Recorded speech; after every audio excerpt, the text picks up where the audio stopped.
It's never it, Luigi. What's up, Steven? How you doing? It's time to continue my quest to beat this one level. Just this level. No other levels. Oh, right. Turn on safe char before things break. Or we'll just reset the game. That's fine, too. I didn't get anywhere anyway. I actually got in before I finished typing safe char. It's a good intro. It's a good intro sound bit. All right, what are my options right now? It was lightning. What was the? Oh, lightning and moles. Oh God, these options are both what they are. All right, I think it's time. Time to the molehill. You know, one of the best things about this particular level is that even if someone does reset the game, I don't really lose anything because it's so segmented. I get to keep all of my mole-based knowledge. Which, admittedly, isn't very good because I'm not very good at it, but, you know, it might work. I'm trying to remember if I did not find the moon in this level yet. I assume there's one. And if I was going to hide a moon, up here is pretty nice. But I imagine not. Wait a second. I know better. Don't know enough to jump. Good, just suffering from the elite dangerous grind. Fair enough. I'm doing pretty good, actually. Got a big thing for work shipped yesterday, which was nice. Really this morning, but most of it shipped last night, so that was nice. There was a little bit left that had to be cleaned up in the morning after I woke up, but not a big deal. This actually was taken care of while I was still asleep, so it was all good. Even better. And got busy getting stuff done, honestly. I'm actually pretty far ahead on YouTube crap right now. Like, I finally sat down and just processed all the QLDC videos, all of them, that are outstanding, and so there's about 16, 15 sitting in the queue right now. Maybe a little bit less because one went out today. As well as 2 of the Gabriel Knights. I'm waiting on I'm waiting for the processing to finish on that one so I can add a couple more chapters at the end, because after beating the game, we spend a little bit of time looking at of all things, looking at the installer. Because the installer is truly amazing. So I just want to throw a few more chapters on there, and that'll be ready to go next week, so I'm way ahead on that front. The only thing I'm behind on is request videos and these, dealing with the moderation videos. Dang it. I know better. Or do I? But either way, making some useful progress on a lot of the things I need to get done anyway. See how much of this mole level I remember. Not enough. But yeah, for the request ones, I just need to sit down and finally, like, I just don't know. And I don't think I'm going to get better advice on how to handle the fan noise. So I'm just going to do the thing in Audacity where I was reducing the noise by just a bit. And plunk that in as my audio file and send it through KDen and make that work that way. I don't think it's going to be the best solution, but I'm going to be honest, if I don't actually do something now, I probably just won't get around to it. Ever. And those need to get out so I can do the other ones. Like, Final Fantasy III should be done this week, I'm hoping. I did talk to Desi about his preferred Final Fantasy II translation. I need to respond to that, because I'm just going to put one of those on the cart just in case. I don't know exactly how long Final Fantasy V's, I believe, endgame is going to go, because, well, I have to at least hope it's the endgame at this point. There's very little other places to go. Outside of a short shopping trip that I was planning on doing. It's basically back through the labyrinth and then all the way up to Crystal Tower. There's not really anything else I want to do in the world that I'm aware of. There's only one dungeon left. I certainly hope I can do it in 6 hours, but I'm not going to, like, say, of course it's going to get done, because I have no idea. This level is almost pure mole memorization. And losing my my power-up long before I actually need it.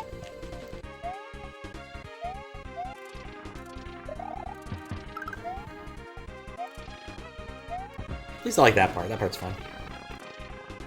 And then after that, in terms of YouTube stuff, after I get the two new soups out, probably want to try and get Inversity sounding a little bit better and figure out which parts I need to cut out of some of those VODs. Since the dude who made it really didn't want the cutscenes on YouTube, and I guess I'm going to respect... If I can't respect a small indie creator for those sorts of wishes, who can I respect? So...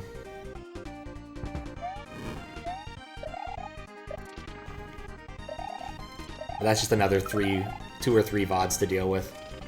Nothing too egregious. And of course, I still have at least 3 more of these to finish up. I got the first 3 done, but the first 3 were really easy to do.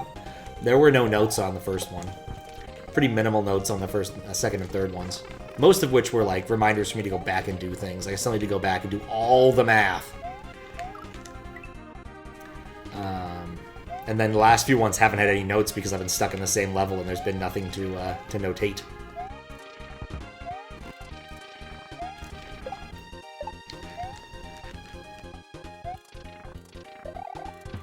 I still think it's so weird when you spin jump there. That's what happens.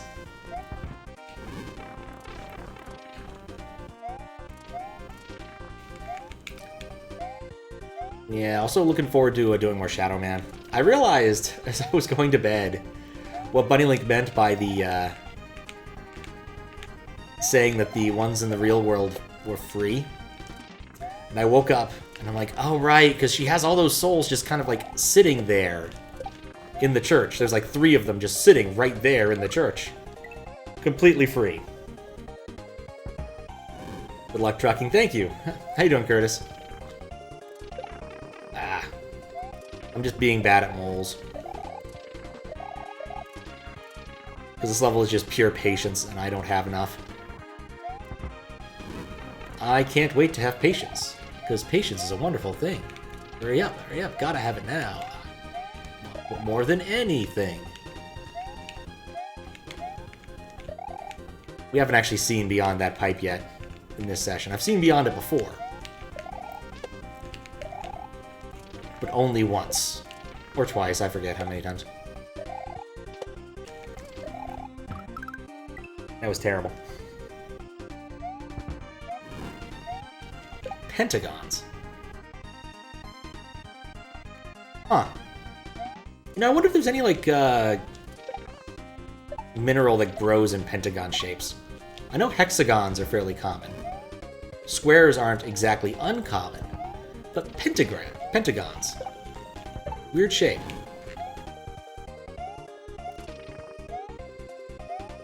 Weird shape. Just woke up and making you a cup of joe. Oh, nice. I'm doing good. Been productive last couple days.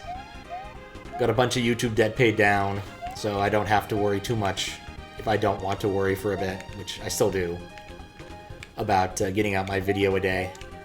Got a bunch of QLDC nonsense. Just sitting there in the queue. Some better than others.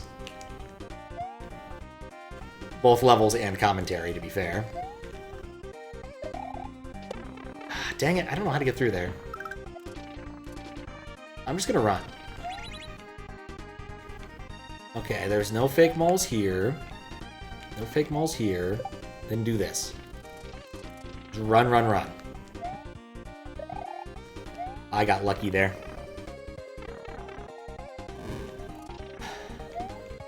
At least we're in a new section.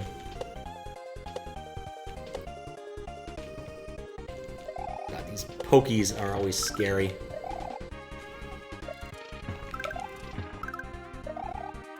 Doesn't help I don't know what any of these moles are going to do. I don't have this part memorized. That's not a platform? What happened there?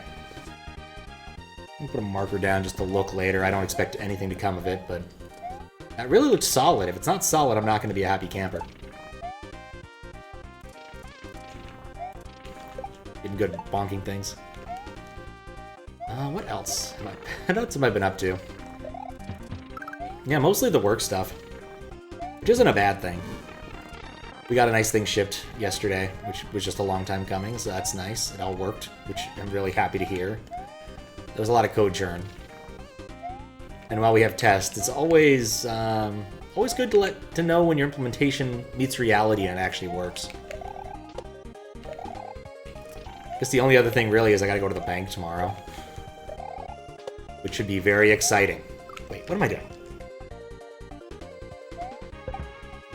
Very exciting bank.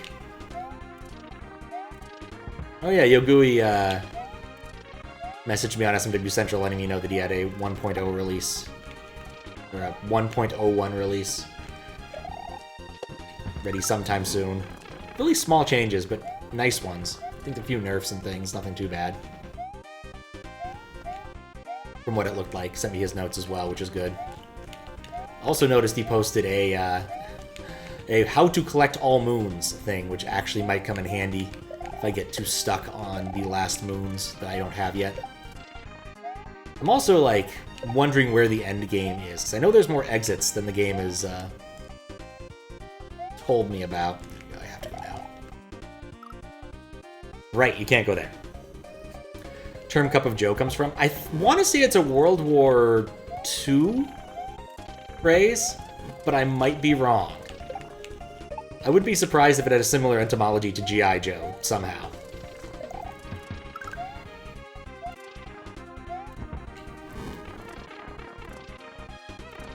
Ack. Well, I think it's because the name of it is, like, Truc Bidule, or whatever it is, the thingy name. So truckin', I think, is a pretty apt verb form. If it was in space, we'd go space truckin'.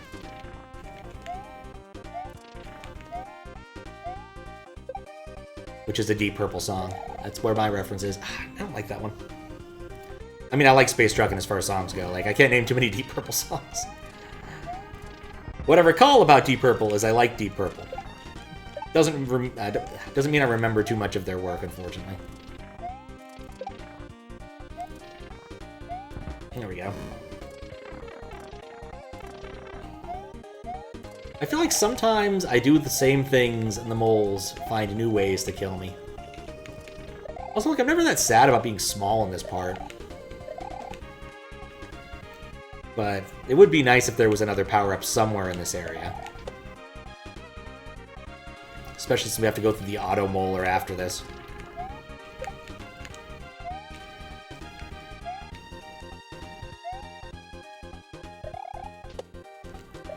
It was safe, but I didn't like it.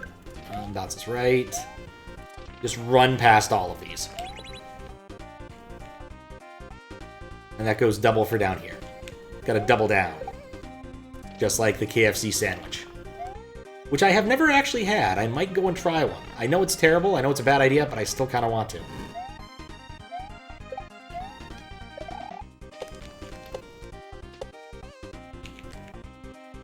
Ack. Okay. Right. There's a lot of moles. And that's a mole. Okay. Okay, no, I just missed it. I must have just missed it by like an inch. Wow, I was close to beating that a couple times. Space trucking is a very popular way to describe Elite Dangerous, huh?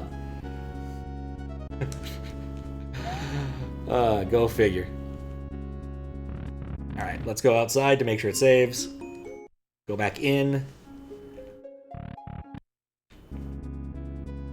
Because I'm paranoid. But we got the mole thing down pretty quick. I mean, what, 16 minutes in the stream? We spent the first, like, 4 minutes messing around. Like, I'm not complaining. That's actually pretty good. One more room to go. Of course, I was never actually that good at this room, but you know. Because these lightning bolts are on their own schedule, and I am not on theirs. But at least we get some combination of Castlevania and Toho music. Castle-O music.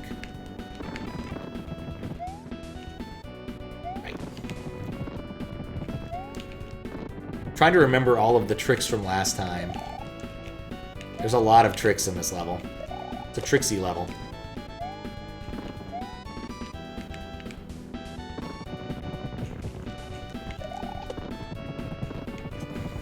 Okay.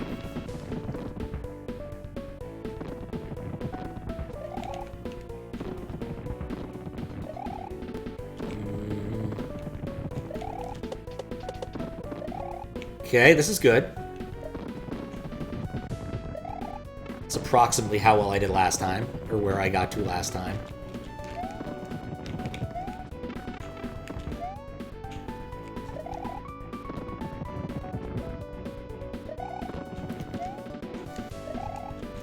We're in new territory now.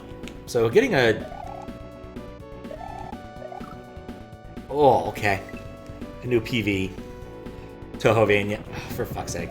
Tohovania, indeed. I believe it was confirmed last time this was, in fact, a hooded edge port.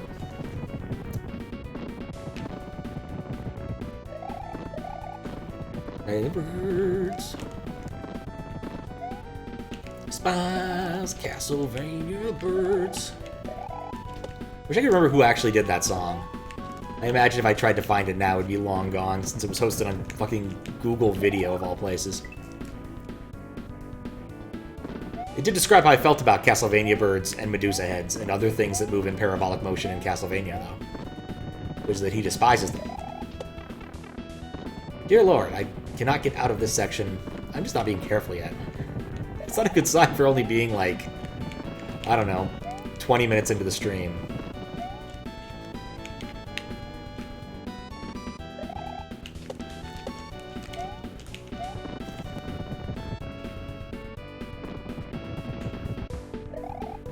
Okay, and then there was this thing. Which it turns out was actually really scary. I'm still pretty sure it's a global timer that doesn't reset on level entry, which makes that first part more annoying than it needs to be. If I'm wrong, I'd be kind of surprised actually if I was wrong.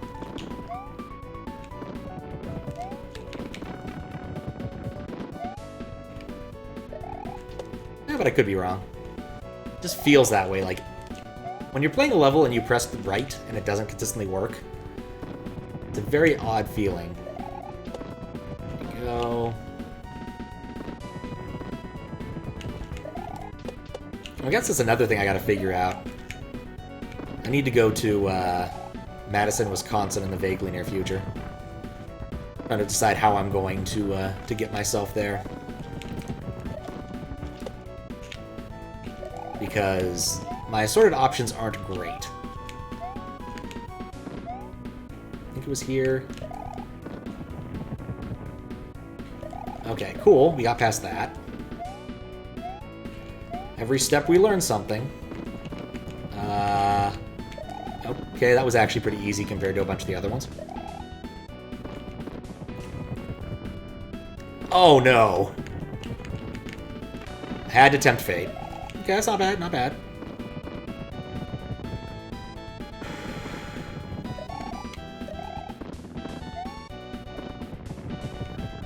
Oh, good. I need.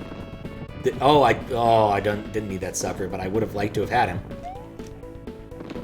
I thought that was a platform I could stand on. Ha! You can't get me.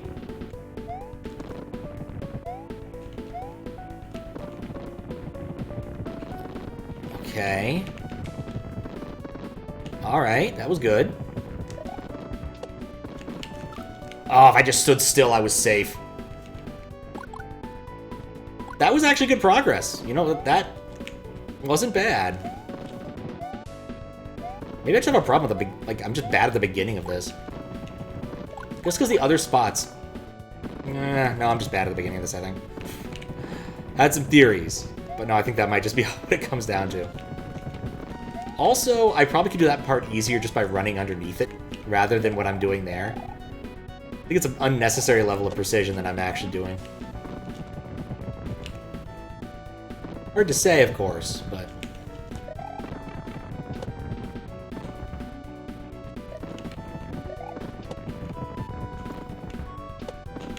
what else? Yeah, Madison, Wisconsin. So, I was thinking about my various options. So I have to get there anyway. Various options include driving. I can drive there. It would take about 24 hours of driving. So not a amount of driving, but I've done it before, and I could probably accomplish it in a day and change. My back will definitely be in pain. I could take the train, but the problem is the train doesn't actually let you off in Madison. The train only really stops in a couple different places. One's like an hour north of Madison, which wouldn't be too bad. Another option would be getting off in Milwaukee, which wouldn't be bad either, but that's a longer drive thing. No, I cannot just run under that. You have to do the trick, or come in with a lot more speed. Or take a plane, and I think I can get to I might be able to get to Madison, Wisconsin. I'm not exactly sure direct, but I'm gonna have to fly like an airline I don't like. I already know that much. So it's probably gonna have to end up being like Southwest or United. Like, I like Southwest more than United, of course, because pretty much everybody who has any sort of preference should. But still. What it likely means I'm either gonna have to take a layover somewhere or travel inconveniently. Oh yeah, that was the one problem with the plane, is that if I took the train to the town an hour north of Madison, I wouldn't be able to rent a car. There's no car rental place. It's a relatively small city. But I could rent a U-Haul. And I'm kind of tempted to. I kind of like the idea of using a U-Haul truck as my rental car. There's something about that that amuses me. But I'm certain it's still not a very good idea, and probably would not make taking the train any better. Also looked at the price. It would be K and a half at least, which is honestly just kind of egregiously expensive to go anywhere that's not international.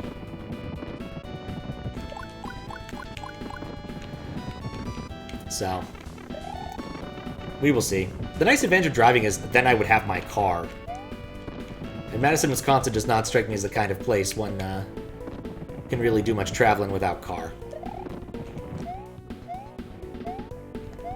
Of course, that has the same upside if I got U-Haul truck, so.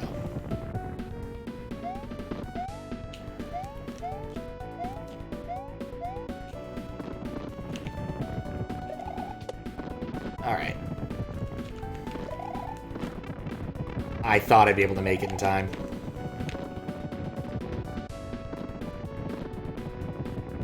Next cycle. Not this cycle. Ah. Well, at least I'm dying different places in the cycle now.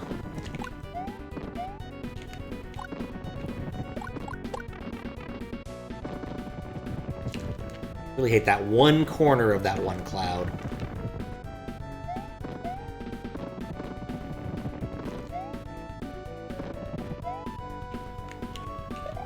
It's been a long time since I played a Castlevania game. I think I remarked last time when I was stuck here for a bit that I had been considering doing Symphony of the Night again, but doing it on Saturn, because I never played the Saturn version. I only ever played the PlayStation version, or the ported to the Xbox 360 PlayStation version. It'd be at least kind of interesting to see the difference. It would also just be an excuse to get out the Sega Saturn, because the Sega Saturn is a funny console.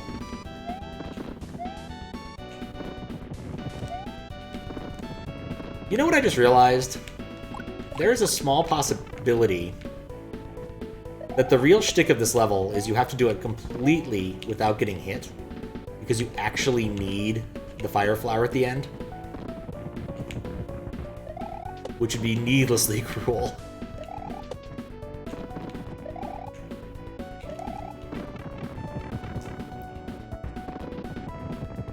I don't think that's actually the shtick of the level, but it could be.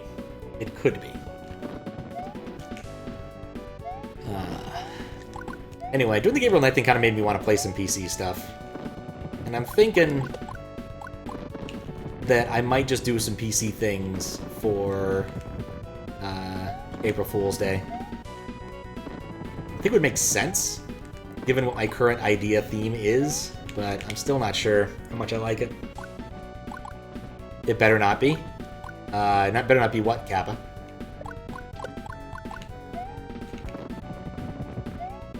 Tohovania? I mean, this is Tohovania music. It's quite clearly that. Oh, damageless is the gimmick? I don't think you'd do that. Just the weirdness of having the Fire Flower and having that one block to remind you that's a gimmick is a little bit of a possible tell. It's the kind of thing that you would consider to let someone know, but I think so far, when it's come to bigger level gimmicks, Yogui has been pretty kind about informing the player. How's how you doing, Kappa?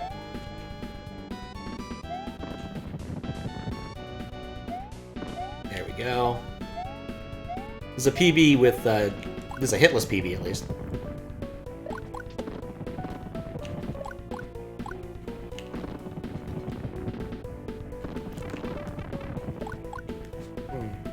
Am good, excellent. This is the one. Under. Goodbye, Thwimp. I'm reminded that I'm bad at that. Okay, and then there's this part. Alright. Last time I panicked. This time I'm fine. See? Never mind. My otherwise brilliant plan fell apart.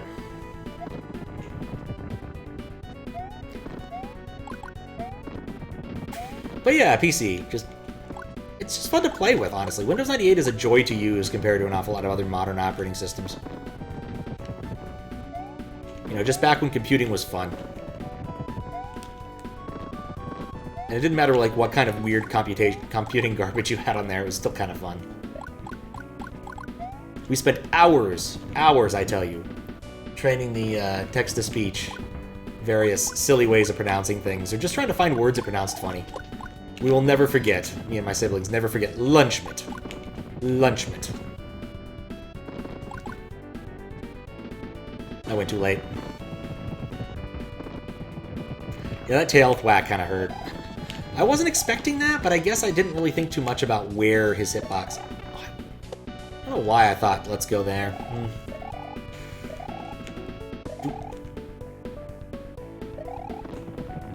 It's very much a waiting level gimmick. Now, how would I rate the various rooms I've been to? I'd say the Bumpty room is probably pretty low on my tier list. It was very stressful and not as fun as I would have liked. I actually did like the Cape room. It took me a while to warm up to it, but I eventually, you know, actually really enjoyed it. It seemed like a free zone. I mean, it looked like it was, but the thing about sprites is you never quite know if they're going to push through the walls just a little bit. They're often given a little leeway. Like, you can see Mario's kind of gone through the block a little bit there. I'm not certain it affects his hitbox, but... I think I might have just gotten a little bit unlucky, and if I'd pushed myself a little bit further to the left, I probably would have been fine, but... Is what is. Is what is. I'm still getting better at Thwimp jumping. Wouldn't have expected to take that away from this particular hack. But... it's a skill worth having. Required in a great number of Kaizos.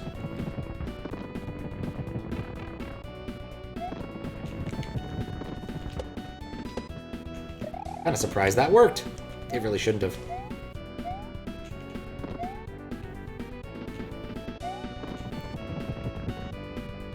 Perfect.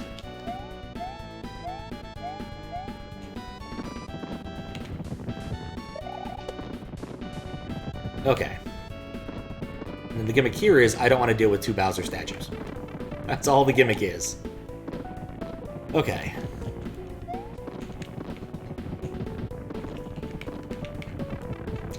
My brilliant plan wasn't quite as brilliant as I'd hoped. I probably would end up getting hit there anyway. Okay. We're almost back to where we were. I thought if I was going to get hit in the third one.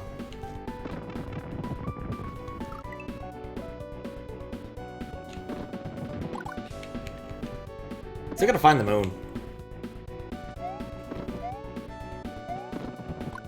I don't know where it would have been in these levels. Like, the mole level was pretty open, but the rest of them were pretty closed out in terms of where you could go. Except, like, an awful lot of the mole thing was an auto-scroller. I might take a look at the video just to get a hint as to where to go. And or find out if there actually is a moon in this level, because I have no idea if there's a moon in this level.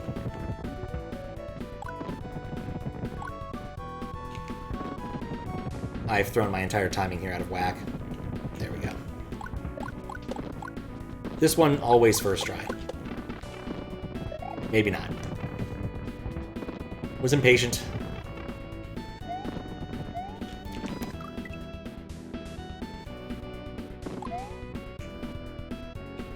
So much impatience.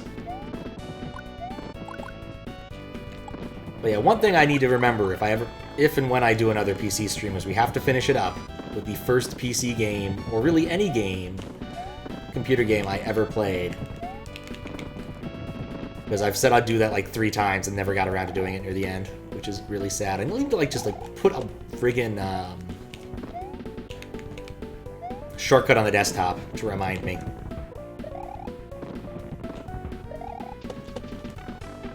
Okay, maybe I'm wrong about that being free first time.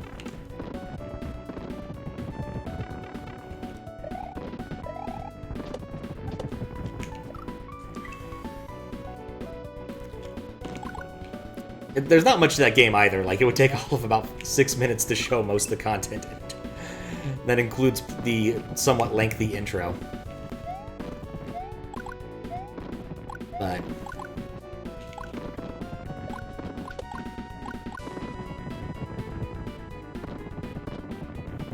just something to remind myself. Because actually the next thing I probably should do for PC would be Monkey Island. I was thinking about starting Monkey Island after I finished with Shadow Man. Which I think is going to take approximately 2 more sessions, but I can't be sure. I forgot exactly how many Dark Souls I had by the end of it. It was 60-something, and I think I need 95. And of course, I'll end up unlocking more areas and probably at least a few more abilities. Having read the thing, you know, there's the Fire Swimmer ability, which I don't have. I'd only noticed I needed after I got the Fire Walker ability. So, but we're on the downhill slide on that one, I think. And we did kill Florida Man, which was good. No more Florida Man.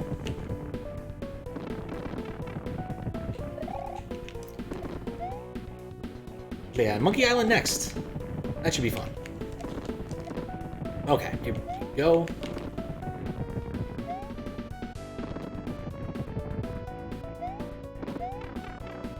Oh, that... Wait. Well, that was embarrassing.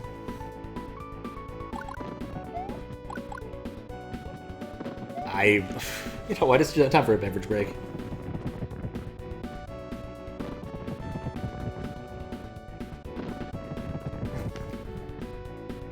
Haven't had a beverage break the entire stream. I've been at it for an hour. Half an hour. Oh.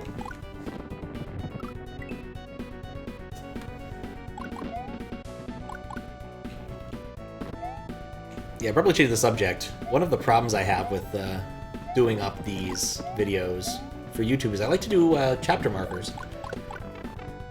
But for this level and others, I'm going to have to like manually do them.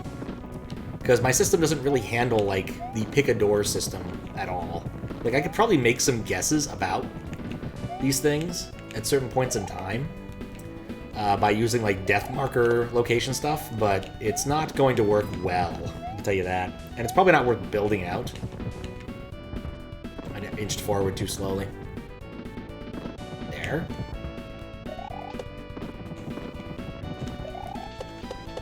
That's more free. Into that. I also got an S-Video cable in case I want to mess with the CDI some more. We'll have marginally better quality game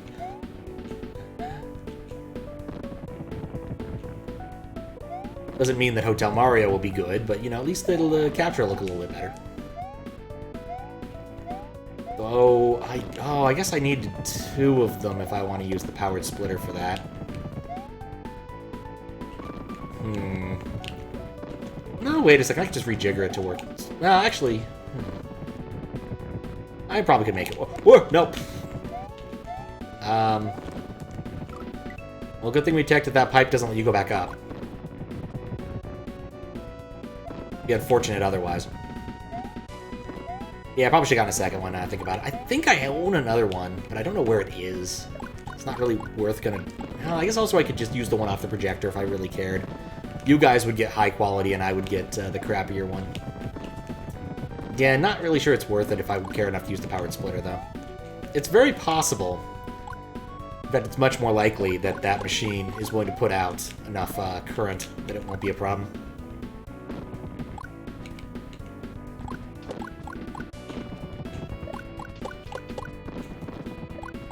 But I'd have to test it first, and, you know.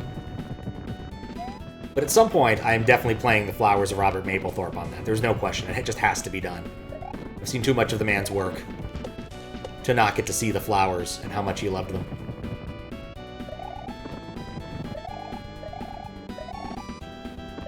I'm not sure if there's anything else on CDI that's worth trying. I did find a complete, you know, redump on, of course, everyone's archival organization. And so it has all the things in it, as far as I can tell, including, of course, like prototypes. Could have some fun messing around with the, whatever the hell the Mario game, other Mario game prototype they had for this was, or for the CDI was. I forget what the name is, though. Oh, Mario's Wacky Worlds, that was it. But it's basically nothing. Like, it's such a pre-beta, barely done sort of thing. Really?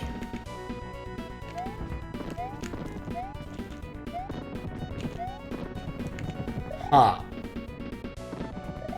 Well, not sure what I expected, but I am very afraid. Oh, that was a dumb way to die. My idea was I would lure the Bowser statue off the cliff, but then I thought about it and I'm like, wait, no, that doesn't make any sense because he won't actually despawn. He'll just respawn when I go back up the cliff.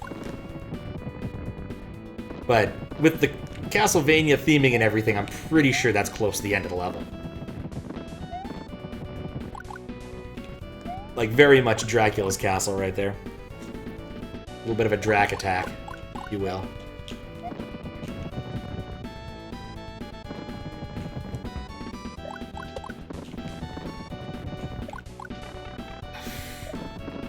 Doing that thing where I'm starting to get impatient. This level requires too much patience.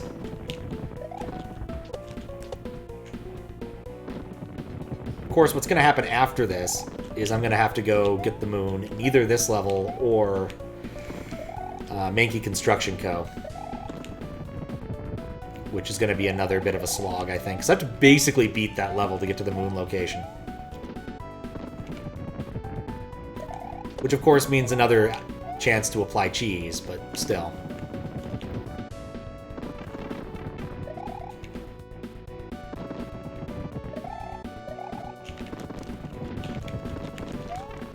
I got pinned. Wait, I got pincered. I didn't even jump high enough.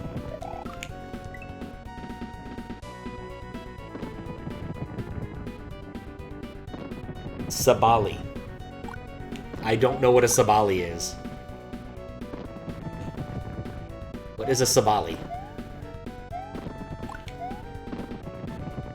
I have a feeling that this is going to be one of those Ligma-style jokes, but I'm really hoping it's not. There's a fellow who's in the SMW, or Super Mario RPG hacking community whose name's Smbai, which is kind of close, but not the same. I think he has slightly fewer vowels in his name. Patience? Ah. What language would that be? I don't think I actually know. I don't know that many languages. I don't know the word patience in many languages. In fact, I think I only really know it in English. I don't think I know the... I mean, it certainly as a concept has to exist in most languages. Like, maybe not Esperanto, I don't know. You're not sure? Now I'm dubious. I'm very dubious.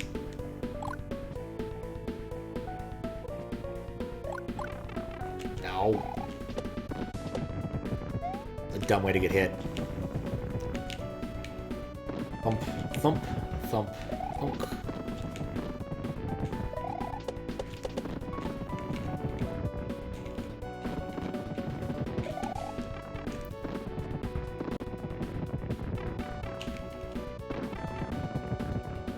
Well, maybe I'm a moron.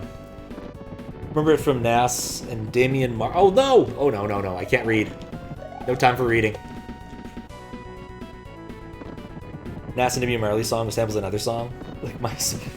Something like that was my expectation. Of course, Curtis is not Fries, so... My expectation probably should have been quite tempered.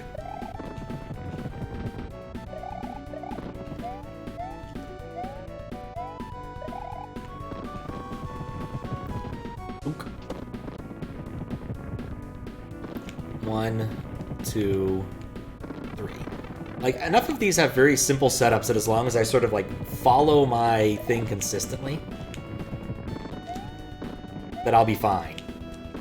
The problem is, I gotta be consistent.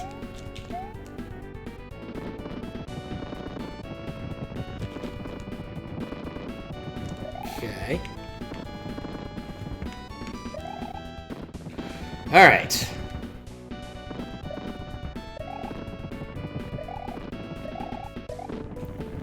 And then there's this bit.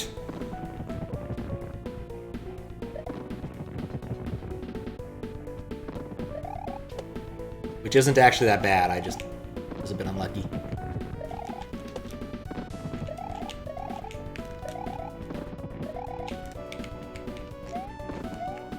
Okay, it's gonna be another one of these, like, 8 clouds come at me thing.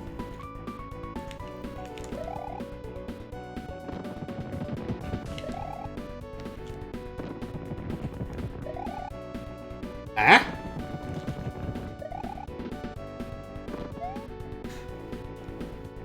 Ugh.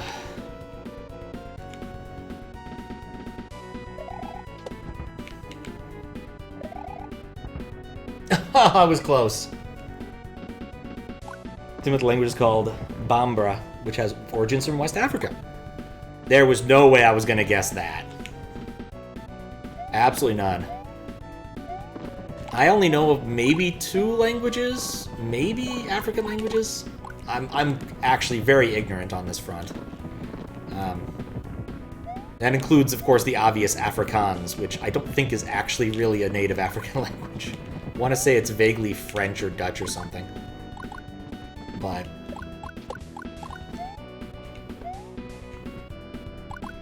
just an area I am 100% ignorant in, I just don't know anything about it. I know there's a bunch of African clicky languages. There's a few African clicky languages, mostly because I've seen the movie, The Gods Must Be Crazy. And the main character of that movie is a, they call him a bushman, who speaks one of those languages. I'm not sure that term is actually good anymore, but that's what they called him in the movie. Bizarrely enough, that movie has like 4 more sequels, but they were all only seen in, or at least most of them were only ever seen in China, and they get progressively weirder, including one with like jumping Chinese vampires. And I think one of them he has to like train a sports team to go to the Olympics or something. Like I said, it gets progressively weirder. For a movie that was already had kind of a weird premise. Ah. I want to say the language he spoke actually has like an exclamation point in it. I cannot believe I flubbed that.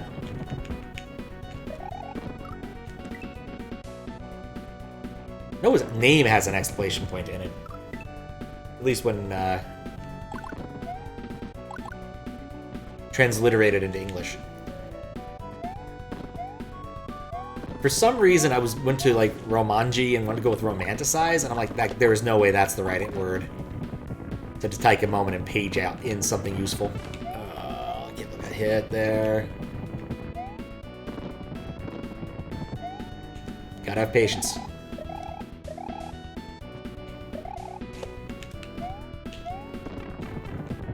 Don't have patience. Don't have patience at all. Okay. This run's gonna be better. Last one was just a goofy run. I'm trying to remember who linked it to me, but someone linked me the... was it Mankey Kong's first... Mankey Kong's first listen of the DK rap thing, and that was actually pretty entertaining. Don't know why that suddenly comes to mind, but...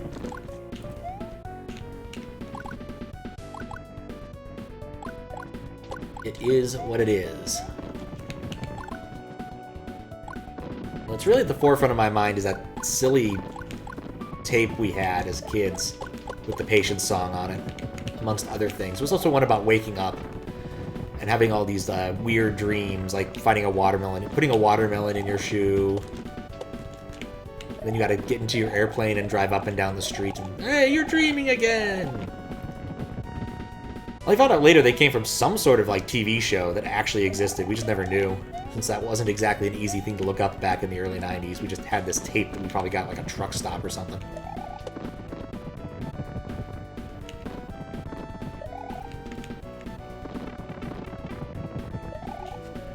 By tape, I mean cassette tape, of course. Imagine we would have figured out it was a video thing if we had a videotape. We did have a non-trivial number of, like, direct to VHS releases. Oh, come on. Like Scamper the Penguin, which we later learned to be Soviet propaganda.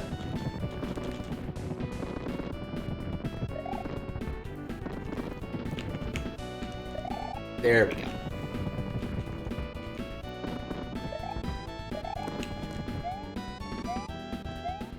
Okay, then we wait. Back. Trust here.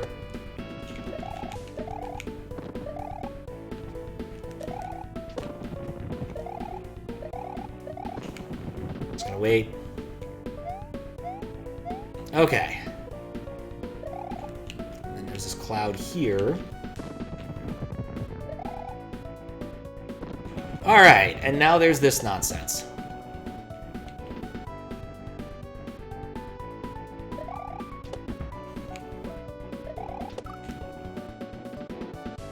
What was I thinking?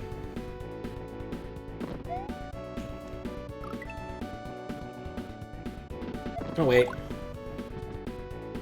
I'm getting to that part more frequently. Like, I had at least 2 shots to mess that up now. If I can get there with a hit, I'm basically guaranteed to get at least through that section. Because it doesn't matter how badly I do at that part, I can at least walk through it with an extra hit.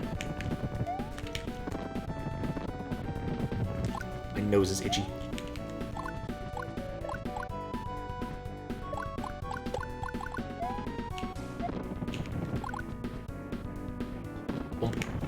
Ow. I went way too early.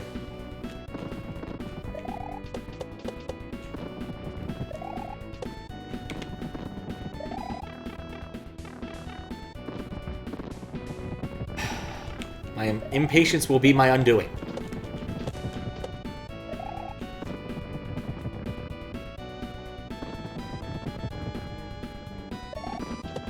Okay. Go back a step. Forward a step. Go forward a step.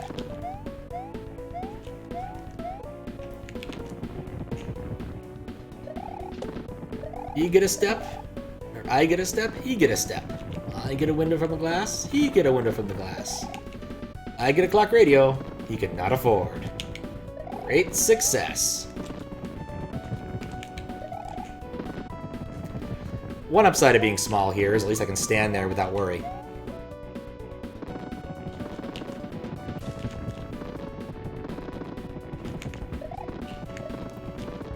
Fuck. Can you get up here? No, I've made everything worse.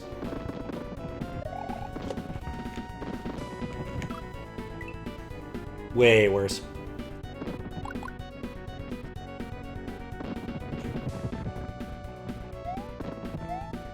Okay, what we learned there was we really should remember to bait out the Bowser jumper for that part.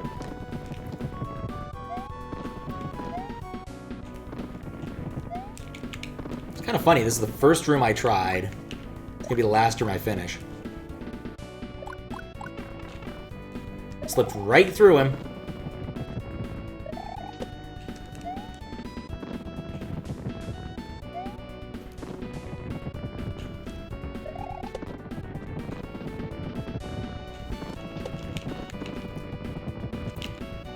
Oh no. Always like 2 frames early.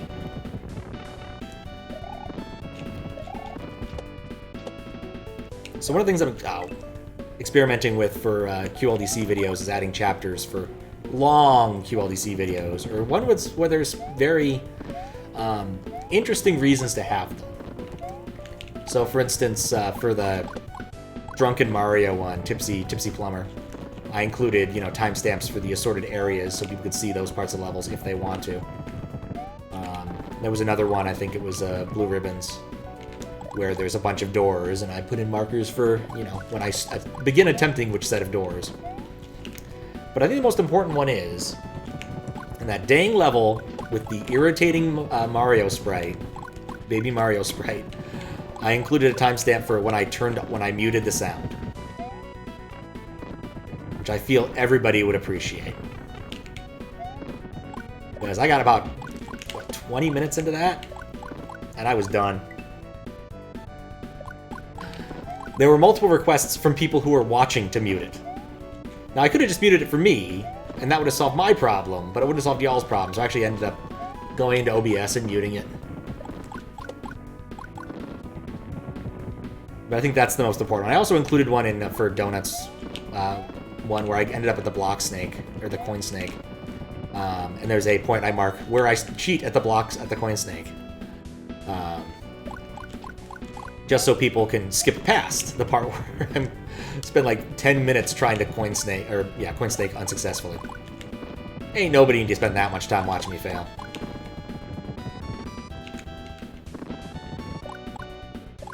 But most of the other ones I haven't really felt the need to put timestamps in. Just those ones where there's like a big obvious reason to do so. Should have waited a cycle. I knew I was late.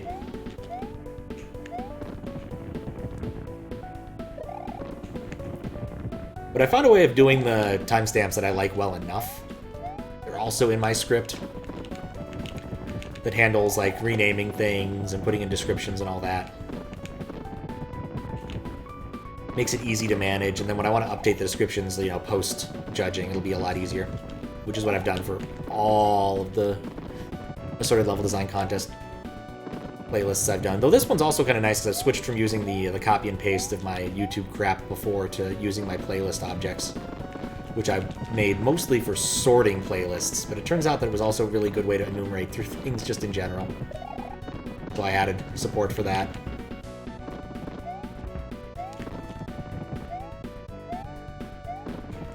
Worked out well. It also means at the end I just tell it to sort the playlist after I go and fix up all of the things. I really wish I hadn't gotten hit there.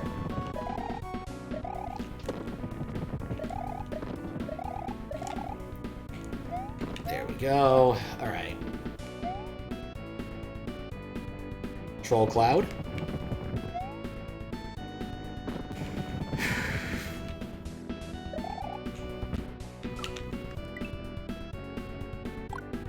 I feel like that part shouldn't be that hard. I'm just making it more difficult than it needs to be. I also like the fact that I keep shooting that fireball straight through the crack there and not actually hitting the ice block. That amuses me greatly. Ow, ow. Now, one sec. I think I'm pressing the controller too hard. Give my hand a short break.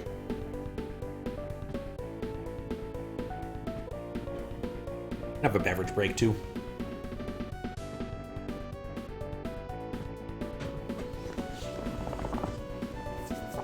Okay. Work on my posture.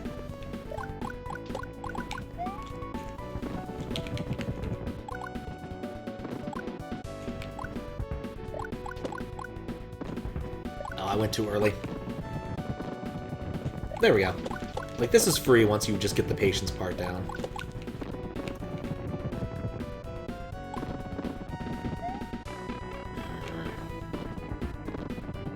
Speaking of which...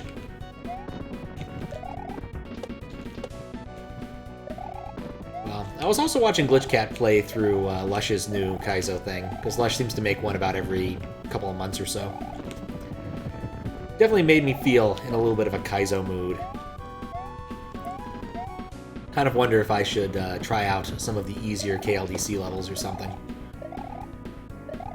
Because, like, oftentimes with Kaizo, what I really want is a snack. Or like a ROM Hack Races level.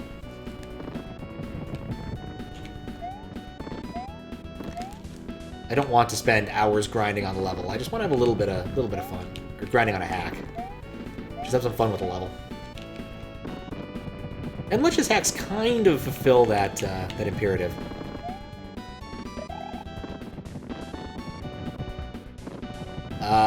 Those are massively off sync from where they were. Alright, well I fucked that up.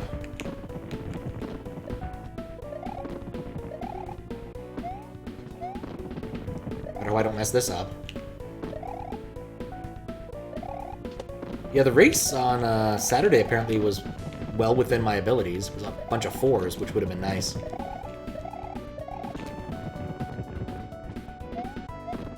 But I was brunching. So there was no chance. Okay, we're back to this.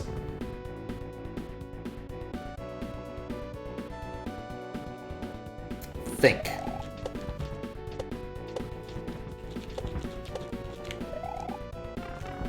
I thought. Oh, I didn't think very good. Alright, well... I was wrong about that being the end. There's a little bit more, but I think that chase has got to be the end of this level. I'm a bit sad that, like, the level didn't end on those stairs. Like, that's classic Castlevania right there. Giant stairs leading up to Dracula. But... homages can only go so far sometimes, I guess.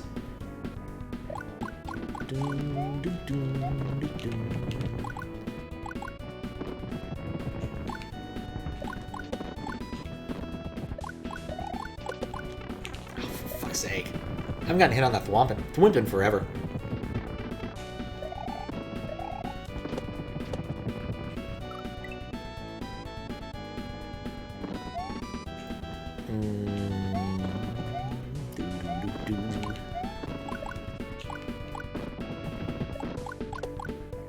I've been trying to figure out a problem with my MacBook. It only started manifesting a little while ago, where if I press on the volume, if I have any video playing, it will lag. It's weirding me out. Because I feel like we solved this problem many, many years ago. But the only solution I found online is to reset my Mac, and I'm just not willing to do that. It takes too much work to reset my computers. Like, I have to have a really good reason to want to do a full reset. Like, pretty much the only time I ever full reset my machines is if I'm, like, going to try to use them as streaming devices when running Windows on them. So, like, my work machine only ever really gets reset in that instance. Because it's just too much of a pain to reopen all of my Vim windows and get all my assorted command line things back up and running. Too many, like, things I should have made scripts that I haven't yet. Though I have made a lot more of them scripts nowadays. Because I got tired of typing in the same things over and over and over. I'm trying to remember what the command parameters were for all this stuff.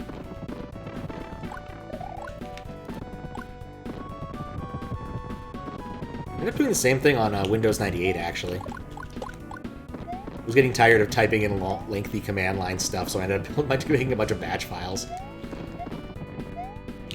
So much easier than typing /python 27 /python / whatever my Python thing is / etc. Then add the parameters.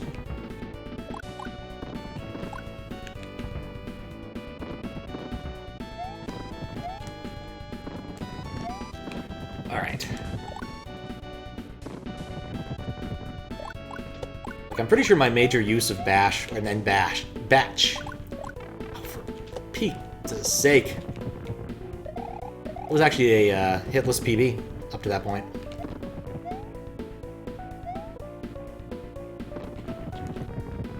Got it. Okay.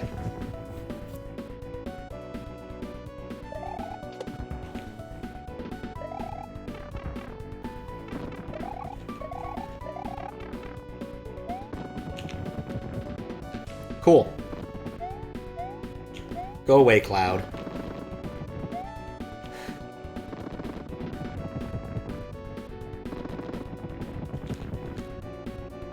Oh, that hesitation didn't kill me. I also should have checked up there to see what was going on up there.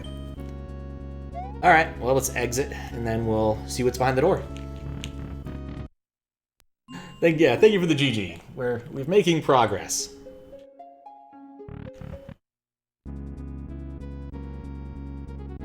I'm a little bit afraid that I missed the moon, though. Oh, there we go. There's our star. There's our door. Let's enter and find out what we have to do next. Oh, there's a moon. Well, that was easy. What's up, NPC? This was the last moon of the game. Now you only have to defeat the boss, and the post-game will be completed. Good work. I know you must be wondering if getting all the moons unlocks a secret world somewhere. Well, it's a secret. Alright, well, just have to figure out what that means. Thank you for the JJ. Oh, it's Boom Boom. Except Boom Boom has hearts and explodes. Yep, it is definitely the customizable version. Trying to decide if I want to try and defeat Boom Boom right now, or if I want to go get the moon first. No, I want to beat up Boom Boom first. I'm gonna use all of the options on this thing, ain't he? Oh, do I have to... I think I might need to use that to get up there. But he keeps pausing in inopportune places. Oh. I guess then pausing in an opportune place and I just missed it.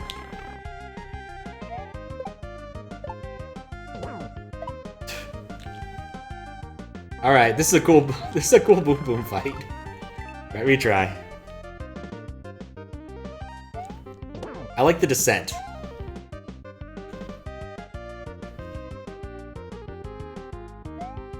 Like, it's a cool gimmick, watching the world go down as I defeat the Boom Boom, hopefully.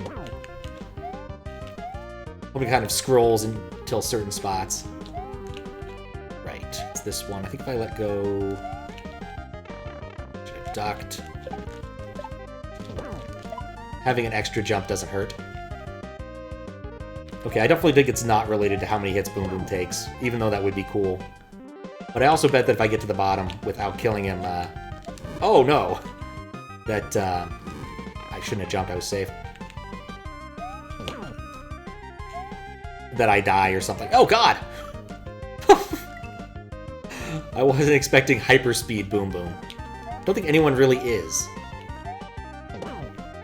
Okay, throw some Lava Lotus thingies. Come down. Whoop. Throw some more Lava Lotus thingies. Whoop. Get in the sky. Throw out a bullet.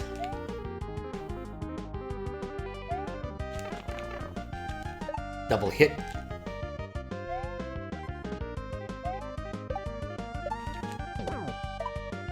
Okay, not too bad. Oh right, he jumps. After this is hyperspeed, right? No, after this is more Lava Lotuses. This is actually pretty...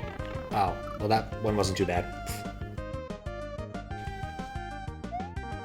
So he's got, what, 12 hits, it seems?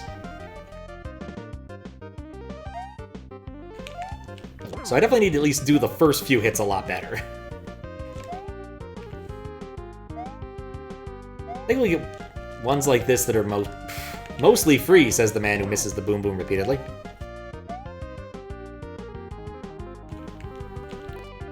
Okay, this is not swoop.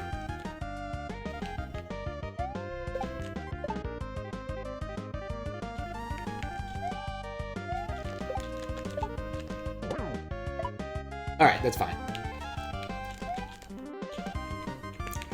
Leapin' Boom Booms. That was dumb. Okay, he takes off, throws out a few different sparks. I think this spot's actually pretty safe. Yeah, it's safe. Bizarrely safe. Alright, now Hyperspeed Boom Boom. Good luck, Pat.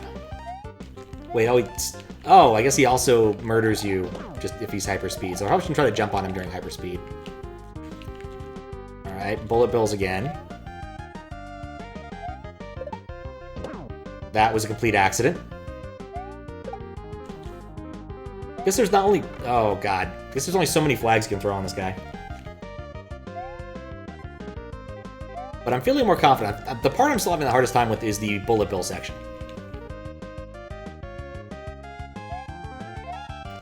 And just don't be dumb and get hit by the speedy Boom Boom.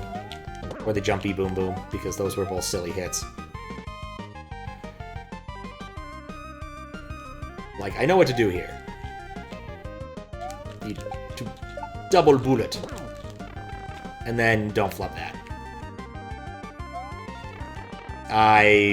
This bullet has been my undoing. I think I'm safe here. Okay, I think after this pause he's gonna jump me. There we go, that's perfect. Now leaping... Nope, Hyperspeed Boom Boom. Still very fast, but not ultra hyperspeed. Alright, and this is another iteration of the same gimmick. I think the Boom Boom might move marginally faster. I don't know what I was thinking with that jump. This isn't bad. This isn't bad. I think this is very manageable. In fact, I think I might just sandbag this attempt. Okay. That was too embarrassing to continue. I mean, the fact that he tells me that there's a secret somewhere is useful. But I also still need to go get that last moon. He did say get the last moon and defeat the final boss. So I might need to defeat the final boss twice. So that's why I'm kind of thinking maybe I should go get the moon first. But also I think it'd be funnier if I don't have the final moon before defeating the Boom Boom. That should not have worked.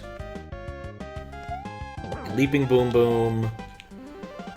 Flying and lightning Boom Boom. I'm surprised I was safe. Hyperspeed Boom Boom.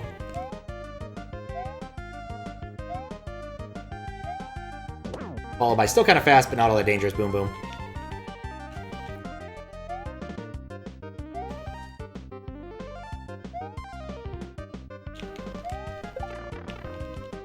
If I'd hit him at least, that would have been worth it. Nope. I'm not good at the bullet bill bit. But the more faces I memorize, the better off I am, so...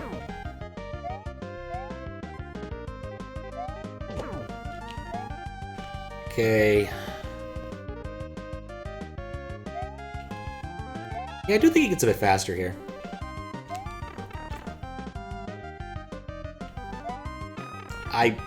What am I doing? I despawned that one. No, I didn't despawn that one. It's still coming for me. I imagine you could actually use that to speed up the fight if you were really crafty. You could easily use the extra bullet bills to speed up the fight. Just because you'd have a chance to jump on our flyy Boom Boom. Say Bloom Bloom. Before he gets a chance to hurt you. Or come at you.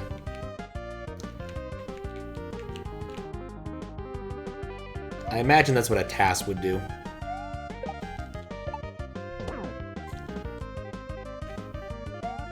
I was just kind of hoping I'd be able to leap through him. I'm fine.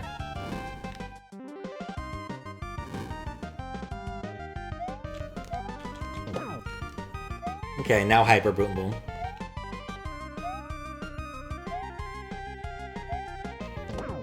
Still love the background, honestly.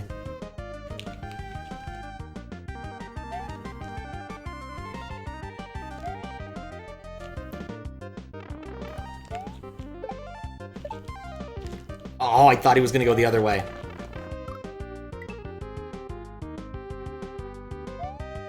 Well, I guess that's what I just need to practice, is getting better at Ordnance Boom Boom.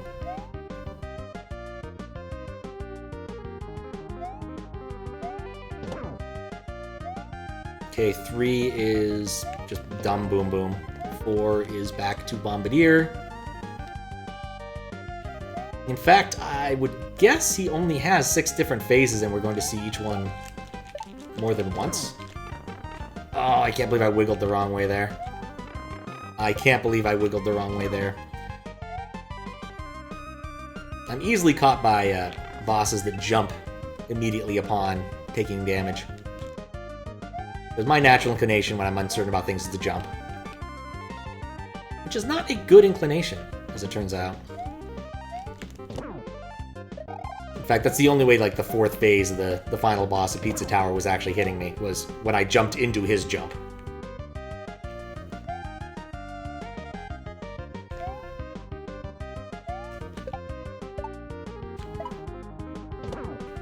That was luck. 100% dumb luck. Much better. Okay, now back up in the sky. I think that's actually not safe. Okay, that's 3. Cool. This was hyperspeed. Alright, and then this is followed by another ordnance. Boom Boom.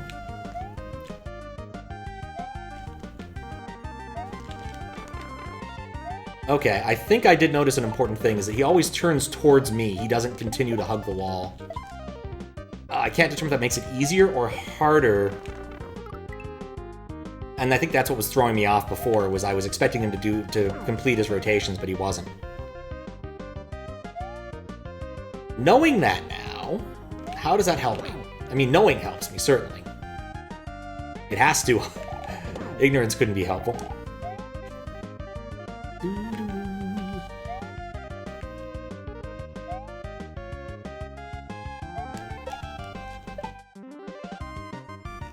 Like, you can see, he's still going back and forth, left and right. I think that's the other thing, is, like...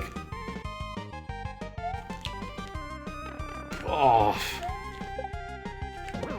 I think if I swing it right, I don't need 2 projectiles. And I think I've been relying on this 2 projectile strat too much for it to work well for the second one. Hyper Boom Boom.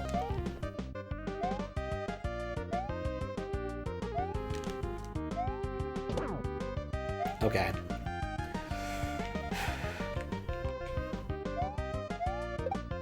Yeah, I can easily do this with 1, which actually does make it a bit easier. You know, provided I don't do dumb things.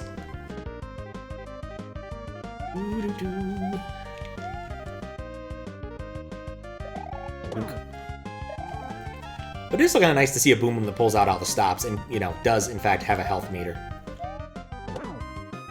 There was a hack I moderated forever ago. I want to say a Brazilian hacker made it, but it's been too long for me to recall exactly who made it, unfortunately.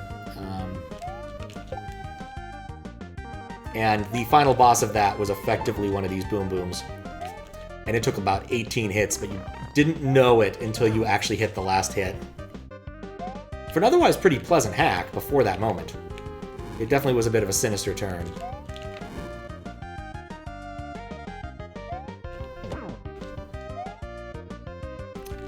Oh, sup, Catfault?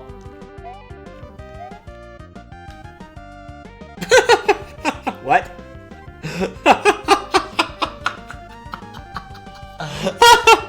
Sup, Catfalls? How you doing? Alright, well, that's a thing that can happen. I wonder if that was the note about the final boss leaving the arena in certain times. Yeah, we just soft locked, but it's okay. I can get out of this.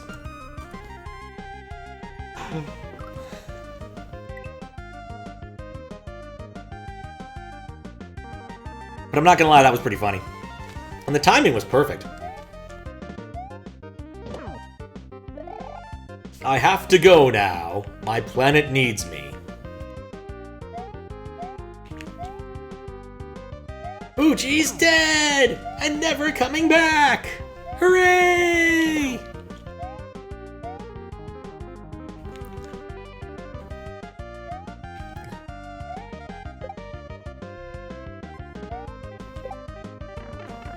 I was really hoping I at least get him.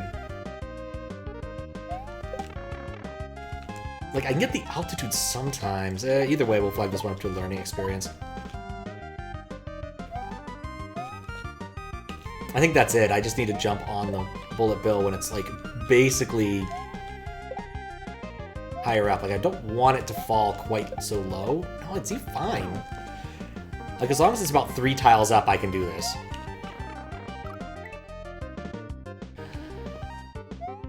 Yeah, it was one of the notes that he had in his change list for 1.01 was that there were a couple cases where bosses could wander out of the arena if certain things happened.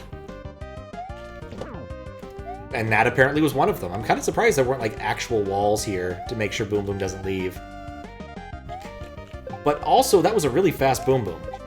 So maybe he wouldn't have been held by walls.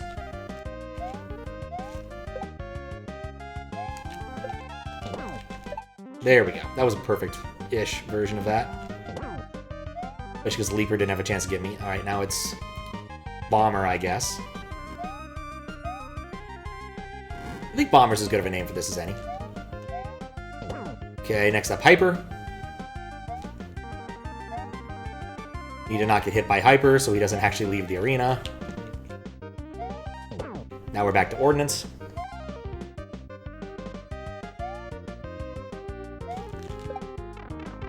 Not enough height. Oh, there was enough height, it just didn't matter.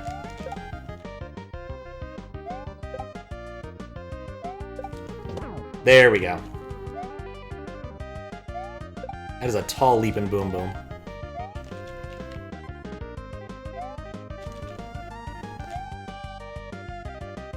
My estimation of when he's going to be leaping is leaving something to be desired. Okay, we're back to Bomber Boom Boom. This one is not as safe. It does a lot more bombing. Oh, I shouldn't have done that. I was safe where I was. Alright, it's 2 hits. Left.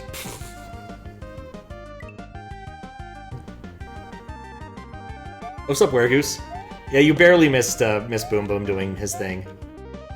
It was entertaining to say the least, but I do think that was actually fixed in a later revision I just don't have access to yet. So... one of those things where if I have, with the right save RAM, it'll be really easy to test a few of these remaining little bits. I think that's it. You gotta run it towards him, maybe? Okay, Leaper is Bomber. Boom Boom just rage quit. That's one way to phrase it. Oh, yeah, I shouldn't have trusted that.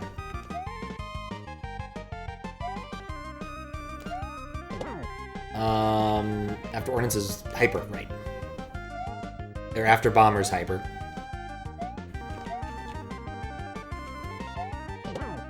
After Hyper is Ordnance.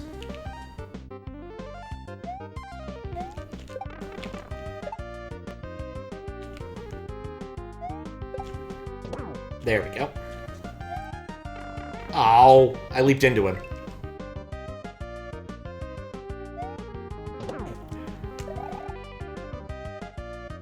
Yeah, I wonder what actual circumstances allow that to happen.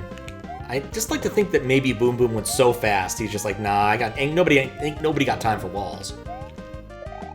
Kind of like Mario long backwards jumping his way out of the world into a parallel universe, as he is wont to do.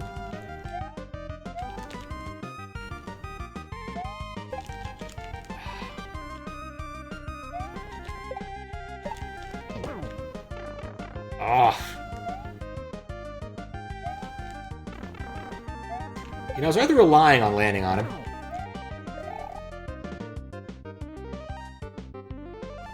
I'm going to hug the other side of the screen. I'm not going to hug the other side of the screen. We're going to play this the way the game actually wants us to play it, with no hugging. Hyper.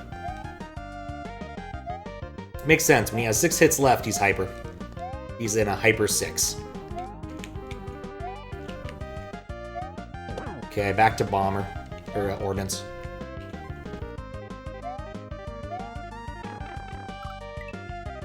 Just bit flipped his way out of there. Some iframe magic. That also affects the sprites. I imagine it has something to do with, like... Yeah, there was probably some mistake in his, like, stage table. With turning around if Mario gets hit. Just something gets ignored improperly. Would be my guess. Like, there's a state transition that's just not being taken correctly.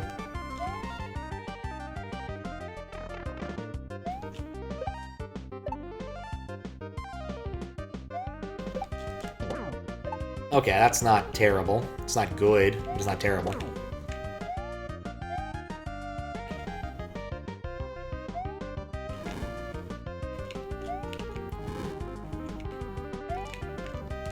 Like, I keep thinking I need to be further away when he dives, but I don't. Like, it's not actually that scary. Okay, after Hyper is Ordnance. Which I'm just bad at.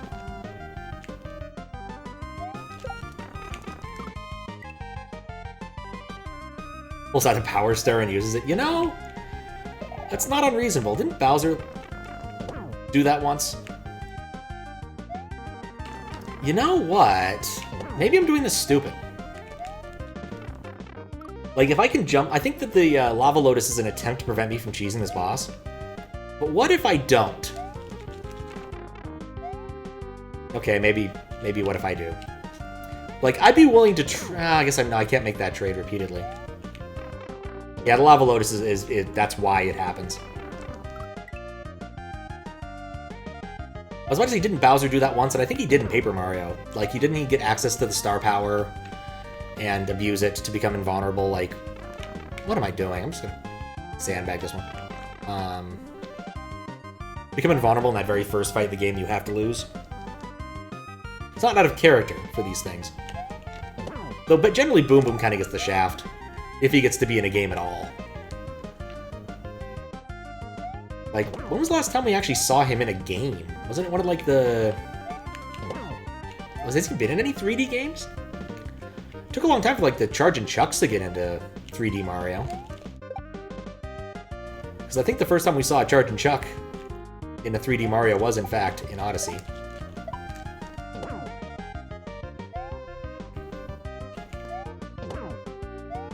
Like, have we ever had Boom Boom in a 3D Mario? And I mean, like, not like New Super 3D. I mean, like, a 3D Mario. At least 3D Land style 3D.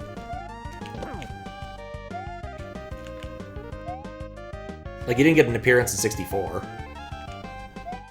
Bet if he did have an appearance, he probably was where the King Bomb was. Of course, the Wiggler even got a boss fight.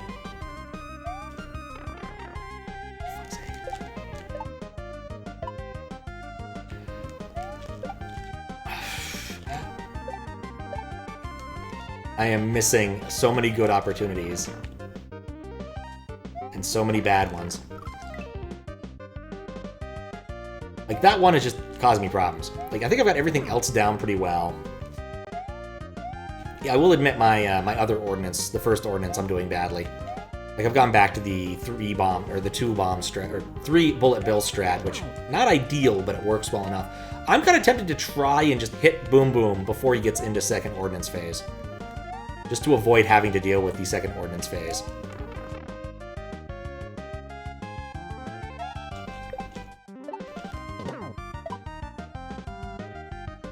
Like, if I have 3 hits, I might just try it in that phase.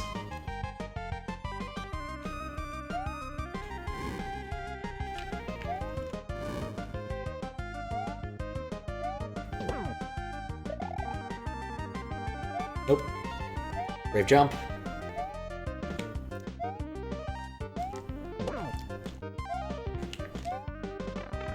Yeah, that was my attempt at cheesing it.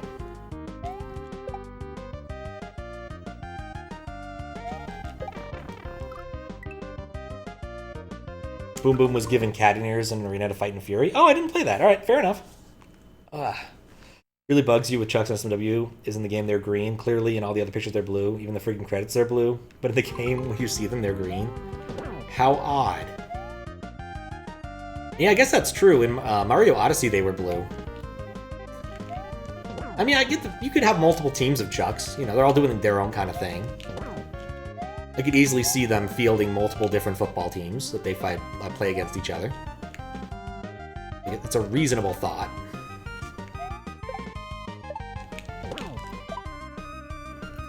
Leaping Chuck.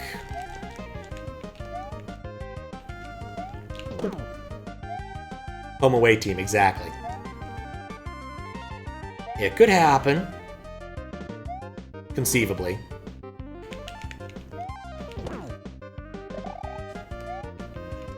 Ow. It was a dumb place to get hit. I shouldn't have tried to read chat. Another place where they're green. Always blue.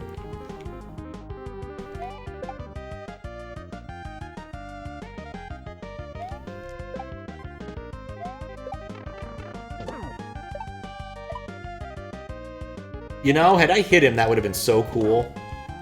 Alright, one hit left. We're back in Ordnance Phase. We're back in Ordnance Phase. He's faster and does it twice, but that's like nothing.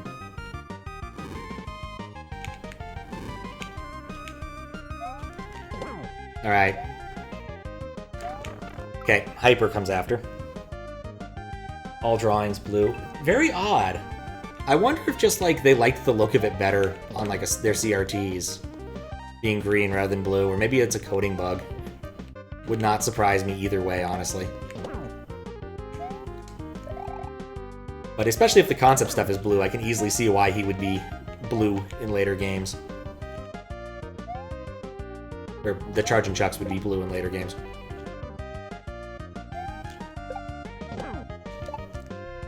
Leaping.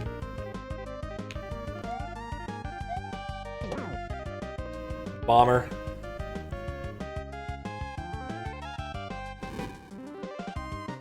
Ow. Like, Bomber's easy. I just need to be careful about my spawns. I should have just gone a little bit to the left there. Hyper.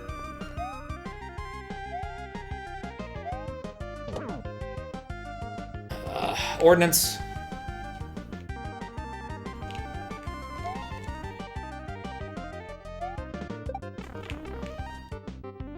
Was rather hoping that would carry me into him. Like, if I can get past that one with, like, 2 hearts, I think I have this. Because, like, I know the second to last one is Hyper. That I can deal with. Hyper is not that complicated. Just have to remember it's friggin' Hyper.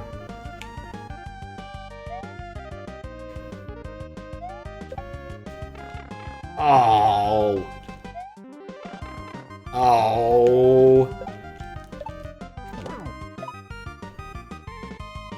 I'm debating sandbagging again. It's possible. I need more practice on the other Ordnance Boom Boom anyway.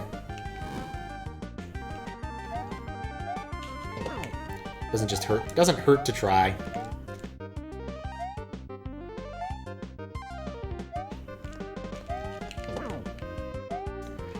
Okay.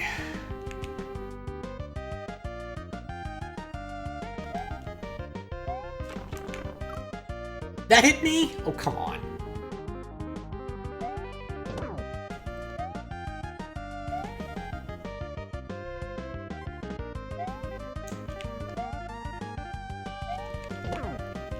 At least unlike regular Mario 3 Boom Boom. Yeah, it's beverage time.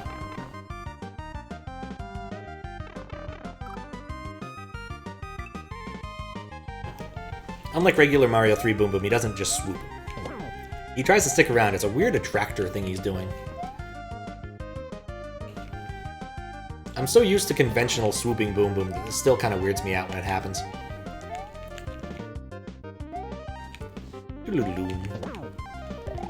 Okay.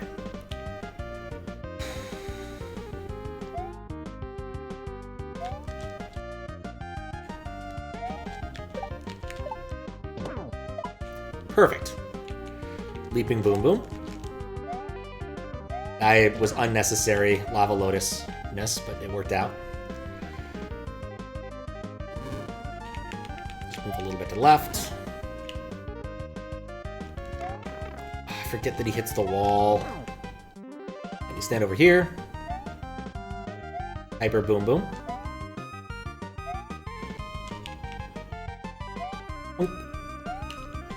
I said... Oh, come on. I said boink. There was a lot of boinkage, just not a lot of successful boinkage.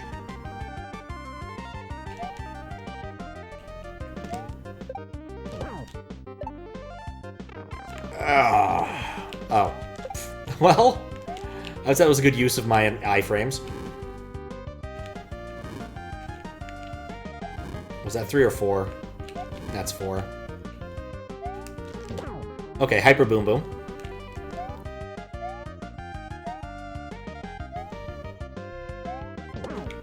Okay, I don't know what's gonna come last. Oh, for fuck's sake, it's this again.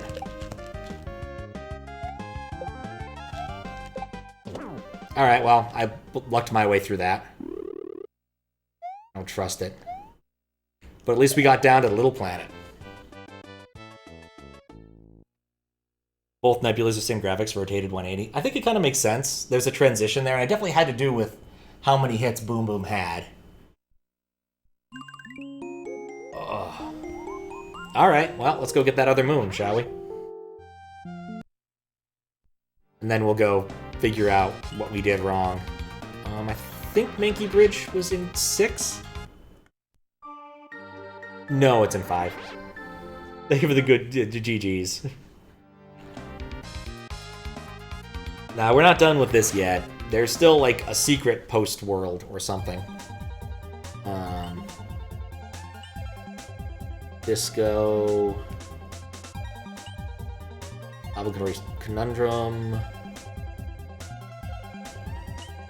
Blocktown, USA. Which reminds me, we're doing a small thing before something bad happens here. This is gonna be a pain. It's not the kind of reward Weird. Turn that off. Alright.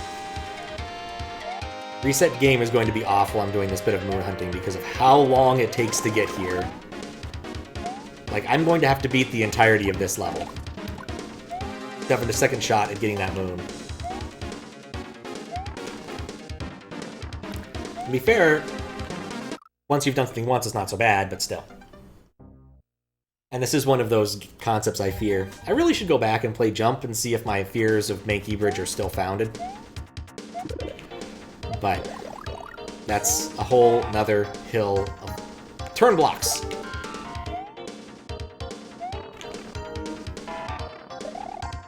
And I remember this now. Not well enough, apparently.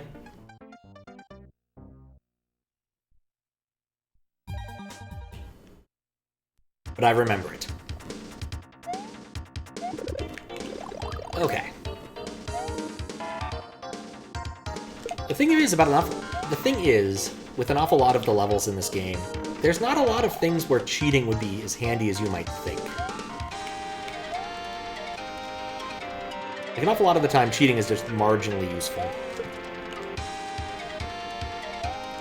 As opposed to being, like, really useful. I'm just gonna wait. I'm in no big hurry. Should've spun jumped.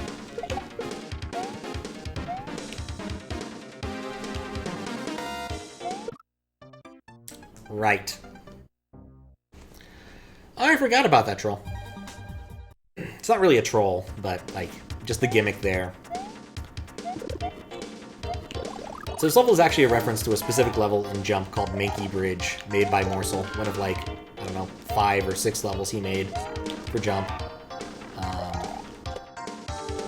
And that one, the gimmick is this. You get these throw blocks, and when holding a throw block, you jump very high.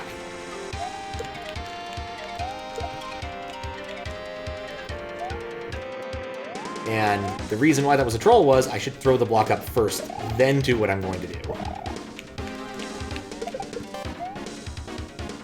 Throw block up. See? Problem solved. E.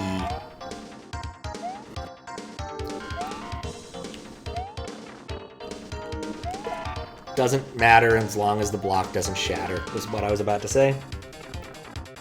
Funny part, you think about a level in Storks with a similar gimmick. That shouldn't surprise anybody.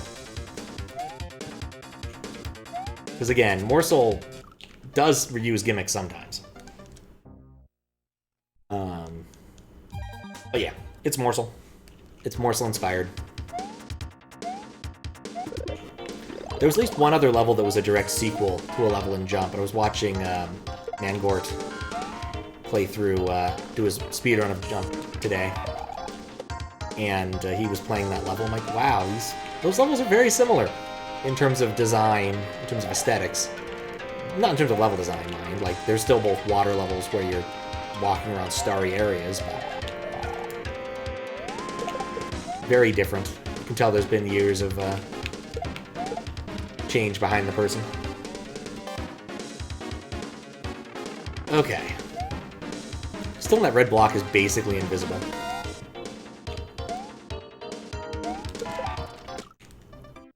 Right, because the moment you let go of it, your physics change back. Turn down my volume just a little bit.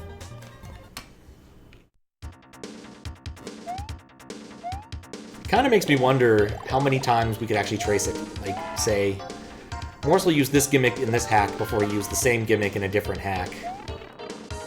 Make some sort of tree structure out of it. Depending on how many times he's reused a specific gimmick. I don't know how many times he's reused any specific gimmick, aside from, like, the Rising Flame one. Because I know there's a level in, I want to say not Dracula's Castle, that uses a similar Rising Flame mechanic to a level in Jump Half. But don't quote me on it.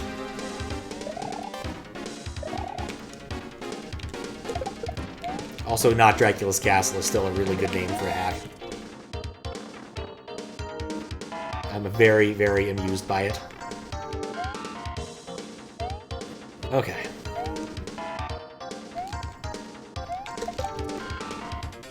This is fine. I would rather get hit, but complete the level.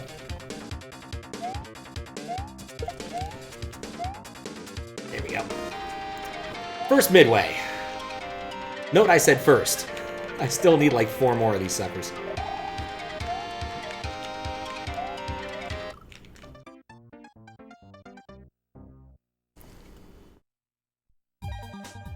But we'll make it. We'll make it.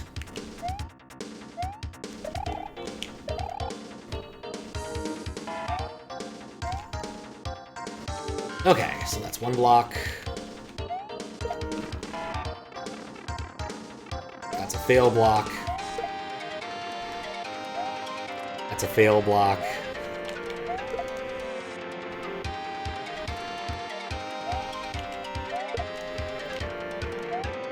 Perfect. Square up.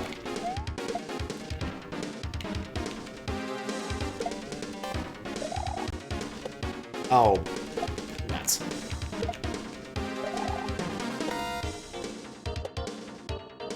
Okay, that's good. Onward to the next section. Not that I get a, you know,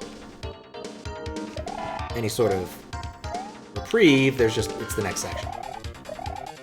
Right, okay, we have this gimmick now.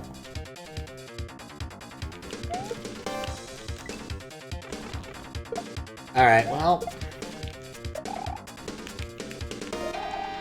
Get back to the reset pipe. Thank God for reset pipes. He said as he did something stupid.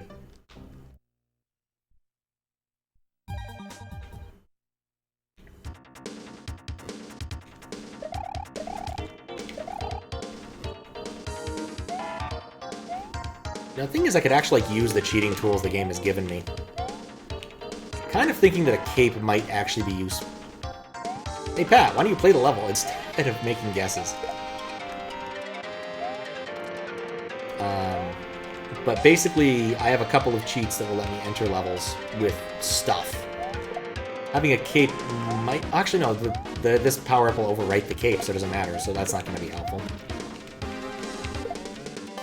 No, not yet.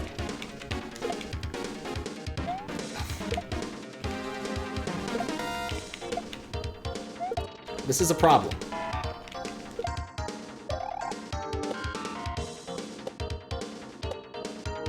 Okay.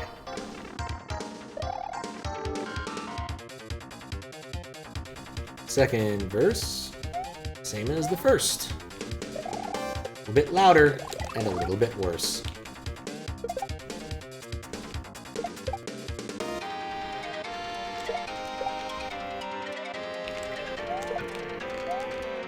All right, we made it.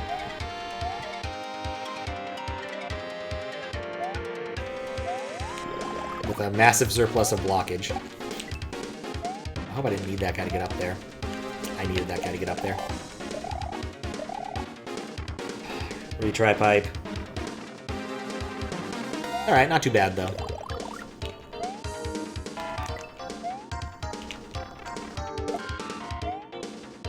Sometimes I wonder about SMW.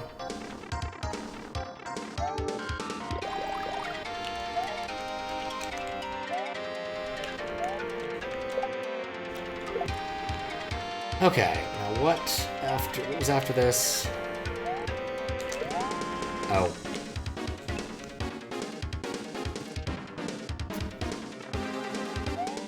Now that's a good argument for keeping my blocks. So something I'm considering for Thursday, depending on how much progress I make on this, is taking a look at the EX graphics contest that happened recently. I don't think any of the judges or streamers, so I was kind of tempted to just go take a look. And stream just whatever people make, because I think you also had to make a level. There we go, another midway. I think that's the last irrelevant midway, though. So you had to make a level with your tile set. Oh, right, I'm fucked. Well, may as well at least get some practice. Just play them. I know some people entered. I don't think Zuccotti did. I want to say Daizo might have. I'm not sure. I know, what, Bronze Daisy or Pink Gold Peach, one of the people whose names is of that form entered. I'm pretty sure. I'm pretty sure. I've forgotten how to do this part. So just something nice to do. Play some pleasant, relatively vanilla levels, because the whole gimmick of that one was like a VLDC style aesthetics. So you could only do things like by merging tiles and other such silly gimmicks. I can't believe I double jumped. So the levels can't be too challenging. It's going to be all like VLDC stuff. So maybe there's like, I don't know, 5 or 6 entries. We'll do that before getting back into this, assuming there's more of this to do then. Would not complain if the finale for this wasn't terribly long. Okay. That really didn't work.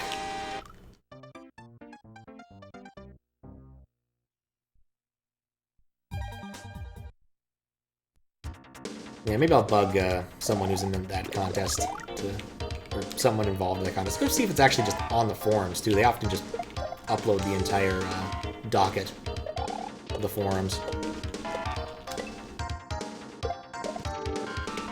Right, I remember my cheese for this.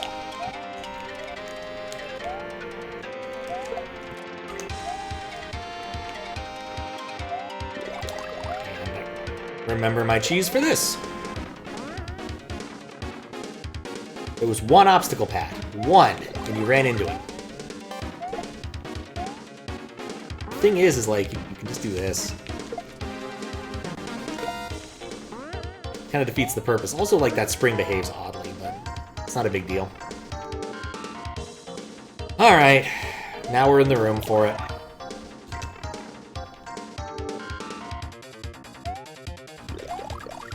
Okay, I'm trying... Oh, right, that's a thing. Okay. So the reason I'm trying to get a sneak block in is I vaguely recall it being useful, but honestly, it's probably not useful immediately.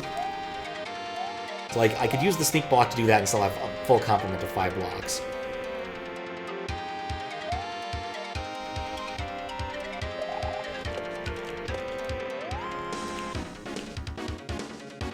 Also, not dying here is important, because otherwise I have to go back and do those 2 sections again. Chuck it. Try again.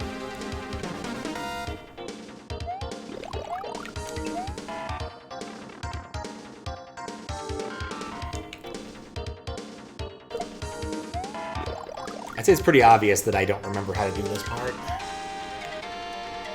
I remember being very involved, which is why, you know, I gave up on... Oh, I don't want that right now. Oh, well, it doesn't matter. Well, it does matter now.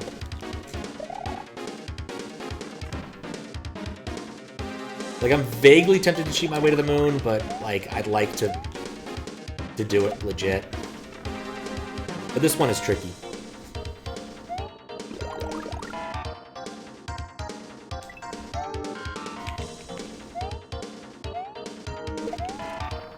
Okay. I can just duck here and be safe, because SMW is a well-programmed game.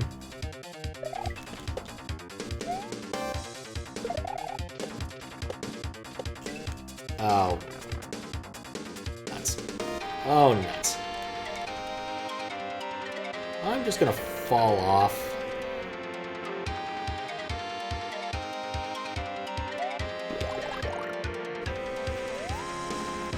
I remember if this was the one Hawalucha said was the most difficult for him. Really come in with a fresh mind, which helps.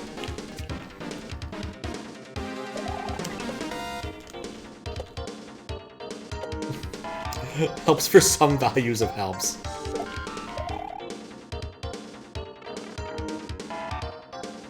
Only some values. Can I get on this thing without having a block? Definitely. I hope that actually makes this part easier. I guess I could retain that block longer if I was more careful, though. I'm not sure why I did that. That was pointless.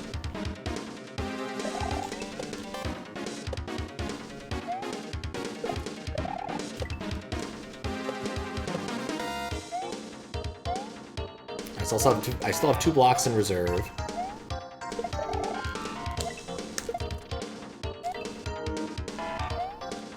There's a small chance. No, okay. There's no chance. I need to have this block and keep it. Okay. But, like, I see what I have to do, and I don't think my block economy was nearly as threatened as I thought it was. I just need to be smarter with that first block.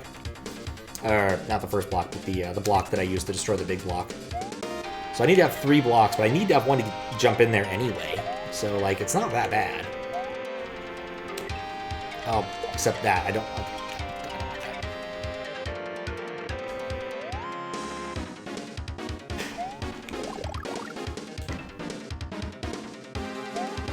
But, like, I'm not worried about the economy around this first block. Like, I can consider trying to cheese this later if I feel like my biggest problem is I just don't have enough blocks. I can definitely try and cheese that.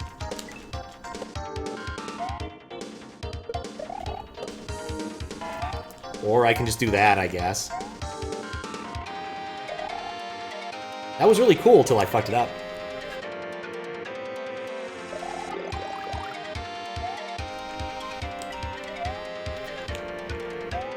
Brave jump, brave jump.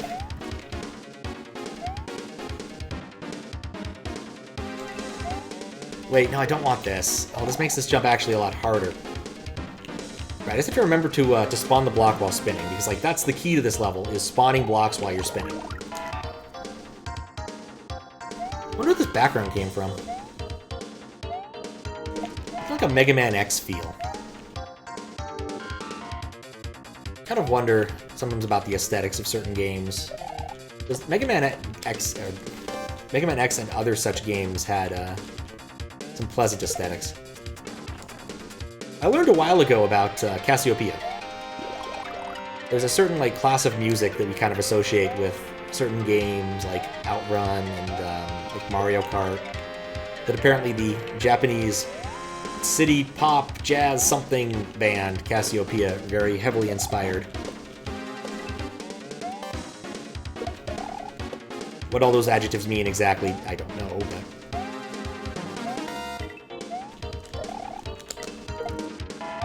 Dang it, I went to throw it and it was gone. Is this safe? That's safe. Apparently they also make banger train jingles, which would be awesome. At least one of the members does make awesome banger train jingles, which would actually be pretty cool to have an SMW. They're just about the right length for a victory jingle. And very triumphant. Apparently when you get a train in Tokyo, you feel good about yourself. Not quite game over yeah levels of good about yourself, but you know, still pretty good about yourself. Okay. Up.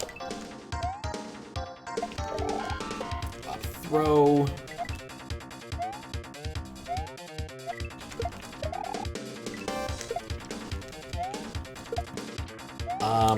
Oh, if I'd spawned another one, I could have made that jump. I'm getting closer. I'm actually at a point where I'm debating trying to sneak in that extra block. Debating.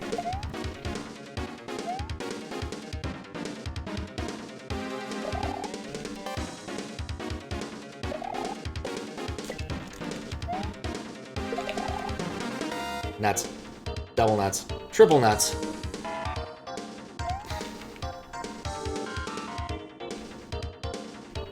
Gotta be careful.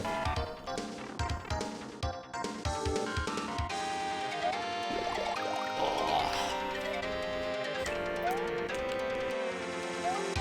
Mega Man aesthetics. What? Oh, I guess there's a first time for that. So I guess I need to stay in the center of that platform if I don't want to get hit using the duck strap.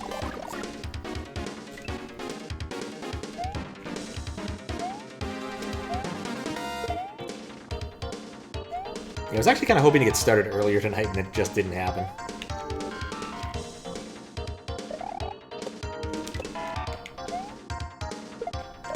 Oh. Well, this still might be possible. Just a little bit harder.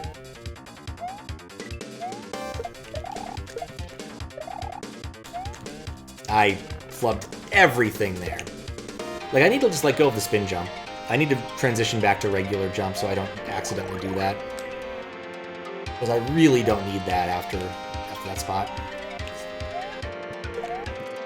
Though it does remind me, since I do need to go to the bank tomorrow, I need to probably not stream quite so late. Nuts. Well.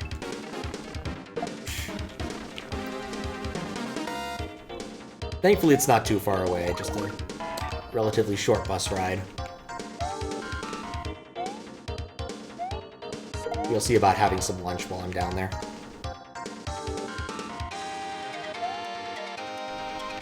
Okay. Oh, no, wait. Oh.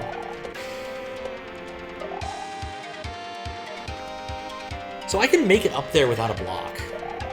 I can get myself a little extra time and not necessarily have to do an awkward regrab if I just don't use a block to get up there. Not sure how much block optimization I should be doing. It's like, I certainly can make it up there.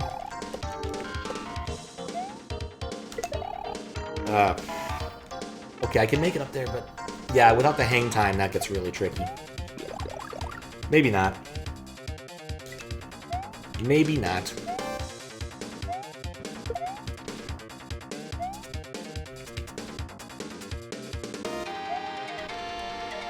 Okay.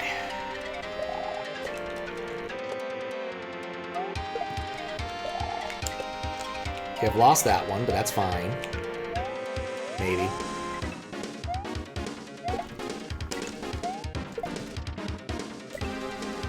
Oh, I spun jumped. Maybe I'm lucky some of those would respawn, and I'd catch myself, and that would have worked. Okay. But I'm feeling more confident about this. I just need to let go of the spin jump buttons at the appropriate time.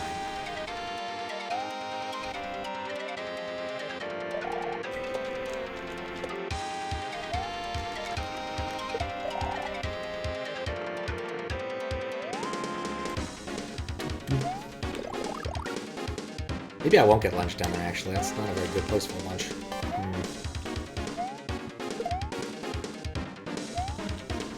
Oh, wait.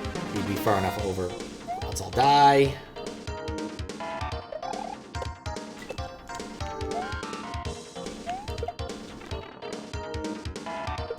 Oh, I fucked it up again.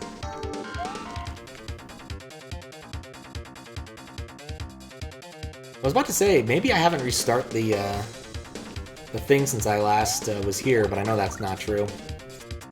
The death markers are definitely not going to be from a prior playthrough, because I think I had to restart OBS at some point in recent past when my sister was here. Because, of all things, Disney Plus caused my computer to reset. Oh.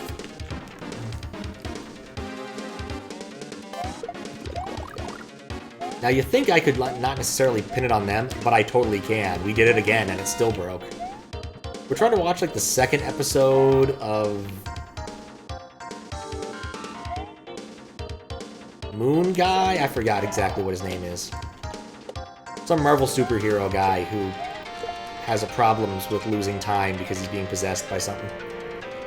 So we watched the first one, and that was fine, but if you tried to play the second one, it would cause my Chrome to hang and eventually crash the entire computer, which I have to assume has something to do with media protection.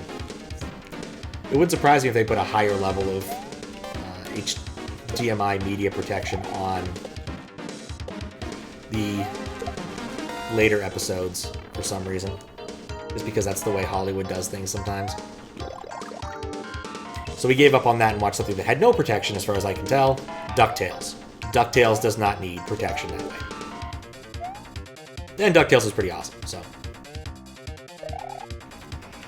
Chrome's kind of garbage. It really is. It's gone, sadly, downhill from the release. It was so many years ago. Like... Okay, we can try this. We can try this. It's confident.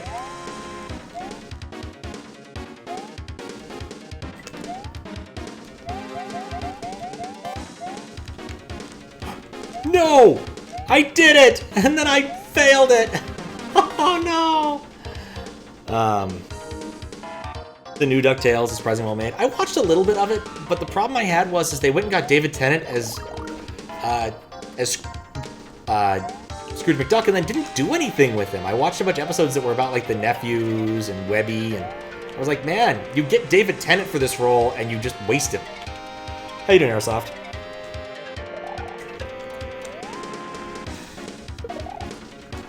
I am currently in a small amount of Mario-related pain. Otherwise, good. Yeah, when Chrome came out, before Chrome came out, people at Google were literally running Windows VMs on Linux to use Chrome. Because Firefox on Linux was such garbage at the time. And being one of those people who was using Linux desktop at the time, I was also there suffering with them.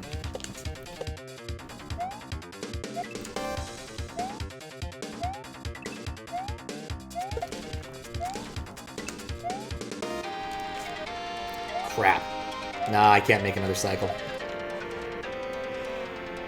Did more with the rest of the class, which is good because the characters I do were kind of just there. Yeah, like Huey, Dewey, and Louie were effectively interchangeable. I did appreciate differentiating them. Webby was there, but annoying. I think I still found this Webby annoying, to be honest. The other characters I liked a lot more in their original incarnations. Launchpad and Gyro. Probably a couple others. Oh, nuts, I didn't spin jump there. But an awful lot of it was more of like teen drama than Indiana Jones, but with ducks. Like I kind of enjoy my DuckTales for the pulp aspect of it in both cartoon and comic form. What am I doing? Salvageable. Not salvageable.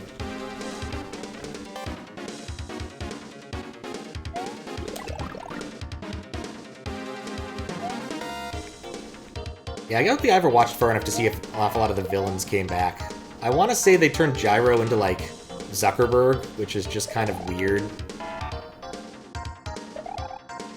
Like, Zuckerberg as a villain is fine. But Gyro Gearloose, he's the inventor. He's not a duck. He's not a, I forget what species he is in DuckTales. But he invents things like Gizmo Duck, the time-traveling bathtub thing they had once, assorted various flying machines. Yeah. We love Launchpad moments because they were more Launchpad than someone else. Okay, fair enough. Don't want to spoil. Yeah, I feel with the new DuckTales, it's fair not to spoil. I feel with old DuckTales, it's been long enough, and they've been accessible enough for long enough. For a surprisingly long time, I think you could watch all the episodes of DuckTales on, like, Amazon or YouTube. Not like YouTube, oh look, it's piracy, so much as YouTube, oh, they just uploaded all of them. Because they own the rights to it and they could do that if they wanted to.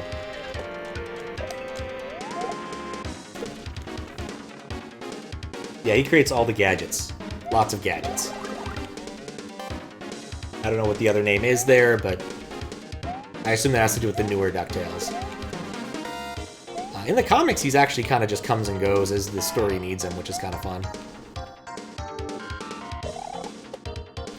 There's one where Scrooge runs into him on the Isle of Java, which is kind of fun. He invents a car, except it runs off of, like, volcano emissions. And Scrooge is like, nah, could we get this to run off of petroleum instead? It's like, oh, petroleum? Oh, but who would want to do that when you could run off volcano emissions?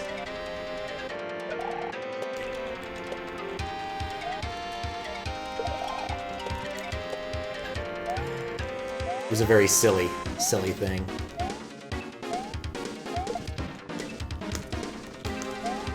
Oh, okay. I still have a chance.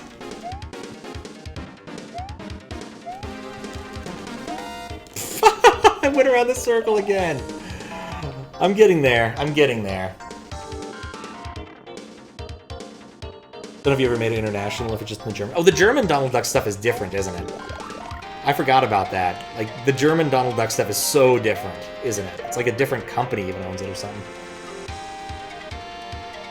Episode you're talking about, Scrooge is more of a side character, mostly there for the jokes, not really about the episode. It's about Launchpad? Okay.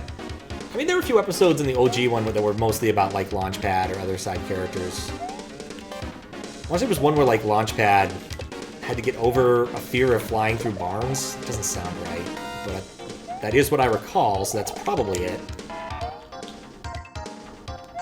Something about stunt flying.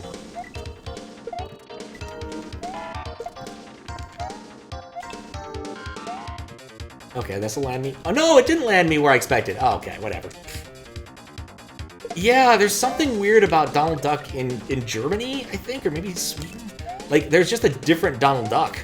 Like, that entire set of cartoons or comics is just different over there. Or maybe that's an urban legend and I'm forgetting something.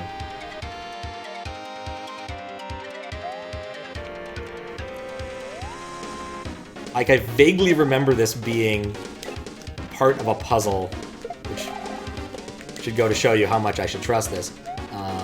In the urban myths intern puzzle hunt. Urban Legends one. Which actually was pretty cool. No! Yes? No, I ran out. No, so, like, basically each puzzle, an awful lot of the puzzles had sort of gimmicks that were loosely based around various urban legends. So, like, one of them was that Evian, the name for Evian comes from the word naive backwards, and so that puzzle had something to do with palindromic strings, I guess. There was another one. Really, the only thing I can remember distinctly and 100% was the sort of end runaround bit, is we ended up retrieving Dean Bean's kidneys.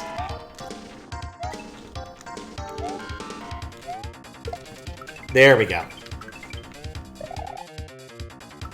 We got it. I still have my can of kidney beans. I probably should throw it away. Maybe I'll take a picture of the kidney beans with the thing on it.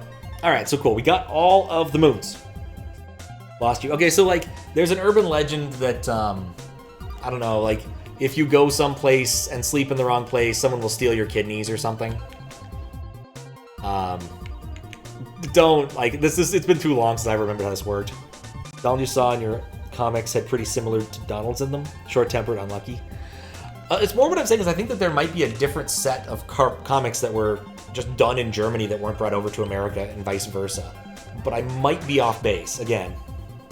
But we got the moon. We have all moons as far as I know now. So let's go talk to that. Oh, right, we have to do this to get the customs.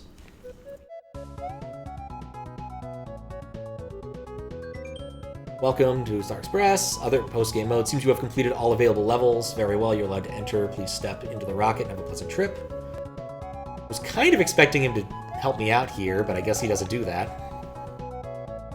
Well, take our rocket trip. Rocket ship trip.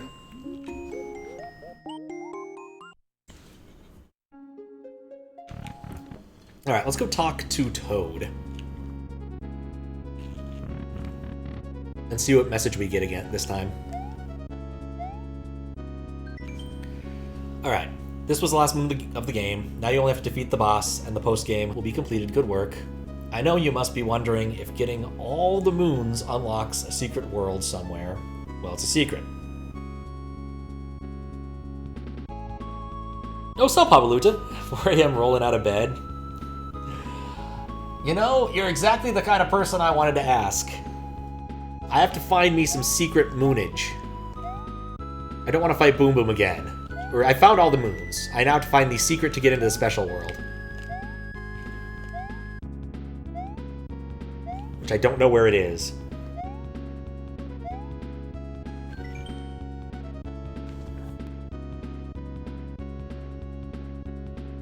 I'm trying to think of what it could possibly be. And debating whether or not I want to pull up Yogui's video. But I don't know if that would actually help me. 16 whole minutes of moon capture. It's like Mario Odyssey.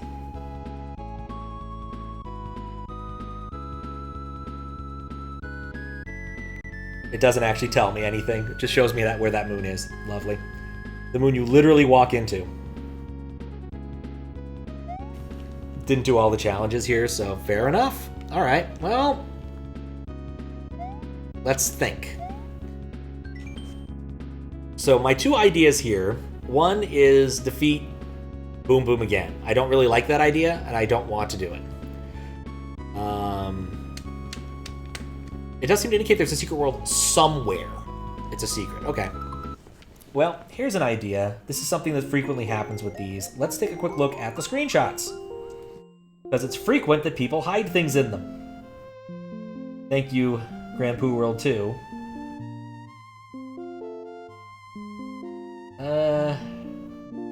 Okay. These all look normal and reasonable to me. I've seen all these places. Let's download it and see if there's something else in this. Zip file, just in case. That's another thing that people like to do, is hide things in zip files. Oh, that's another thing I finally got done. I went and fixed my coalescing code. Turns out I had more things that were affected by that. There's nothing else in the zip file beyond the BPS. If someone did hide something in a BPS file, it would actually be pretty cool. I think that if you were clever, you could probably make a zip file. You might be able to make a file that's also something else, as well as a BPS. I think all the BPS header stuff's at the end. By pushing random directions. Nope.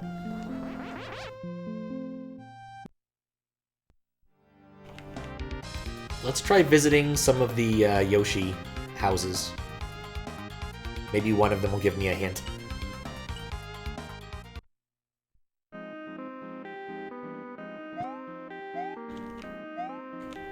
How odd that that specific thing is solid. Right, this is still just the ring. If I want the ring of cheesiness. Yeah, I don't remember if there was a Yoshi house at the very beginning. There was an NPC place at the very beginning. But the NPC place was more or less just telling you context about the game and useful things. This is not solid. That's weird. Yeah, this is the power-up thingy. I think I actually have this. Yeah, I never actually used it. I just have it.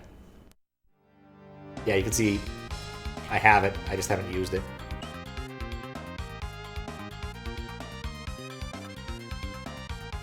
Alright, yeah, let's go back to the Readme.txt. That seems like the place to go.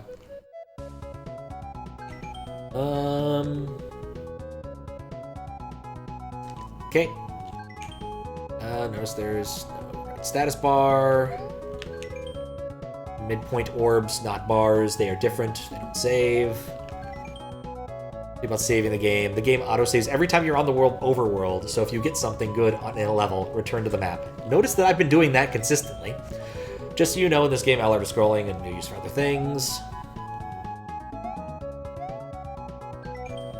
Did you know you can exit levels by pressing LR and A? Yes, I did, and I haven't had to use it in a while, and I guess that's why that soft lock isn't so bad. Length of levels can vary. The castles are longer. Those are things I know. Message boxes are almost extinct. They only have signs or toad NPCs to deliver messages. It's sad. When you see those screen-scrolling pipes, remember they can only go one way. You know, I really never did anything with that. Like the original levels have one dot, have two exits. Okay. Heard you can find 3-up moons in every level. Since there's no lives, they have no purpose. Or do they? Alright, Toad, you've been helpful. That solid 2 is bugging me. I'm gonna go there and bounce around there a little bit more. Oh, just thinking aloud. Oh, fair enough, fair enough. Feel free to think aloud, or if you actually know the answer, feel free to just outright tell me, because I don't have a clue. Like, it did say customs. Like, I feel like there's something there. The fact that there's this here makes me wonder if there's, like, a secret I could get. What I could do, because I have access to Cape. We can try that really quick. I don't think it's going to do anything. Like, I don't feel like this would be where the secret would be. Like, where would you put a secret if you had all the moons? Kind of weird you gotta press down there.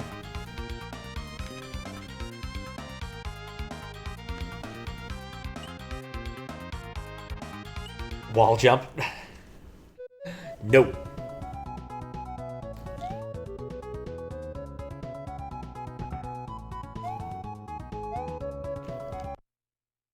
Okay, here's an idea.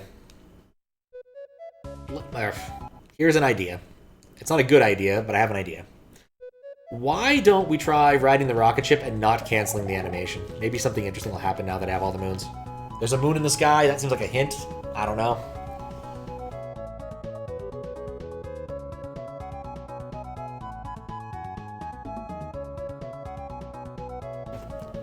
I wonder if there's like an important box I missed or just something I wasn't curious enough about. Well, my theory is if I leave that console on for the next 20 hours, I will slowly go to the right place in space. So with that in mind, I'm going to get up and use the restroom really quick. I'll be right back. So there are 2 Toad NPCs that hint there might be something else in the game. Could there be something else in the game hinting where it might be?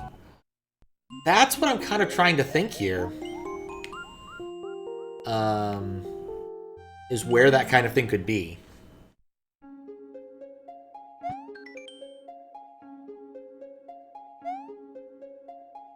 But I don't actually have a good idea. Like, the only thing I can think of right now, like I said, is beat the boss again. Which I'm not enthused about doing, but I'm certain I could do. But I don't think that's what his message is conveying to me.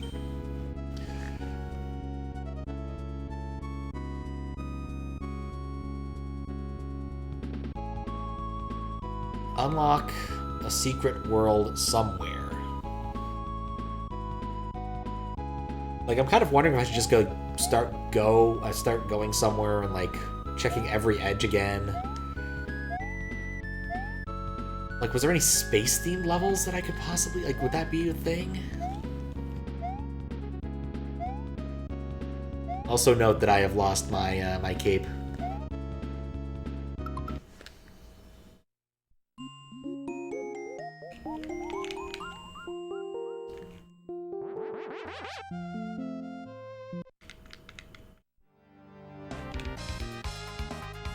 Check out the last level again.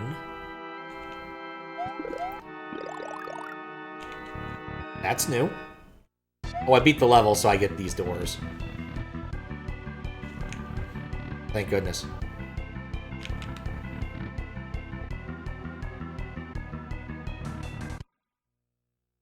It's been long enough that I've kind of forgotten what the last boss is.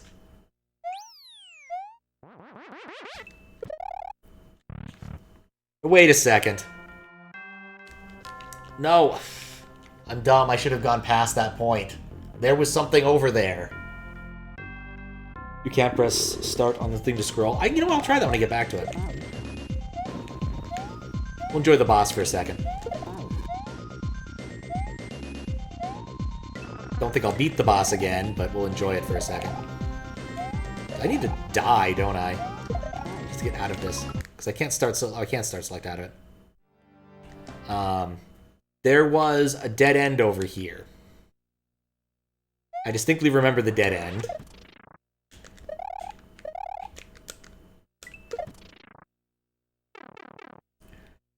Oh, the boss does have a nice cloak. It's a really nice cloak.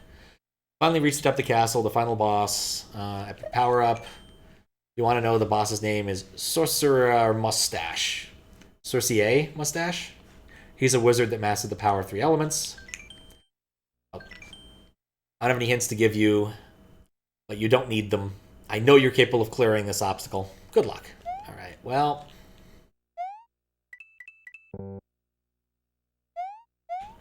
This was my last guess about where to find anything interesting.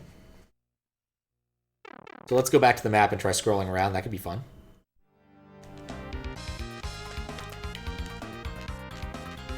I believe start to and select to have been disabled on the map.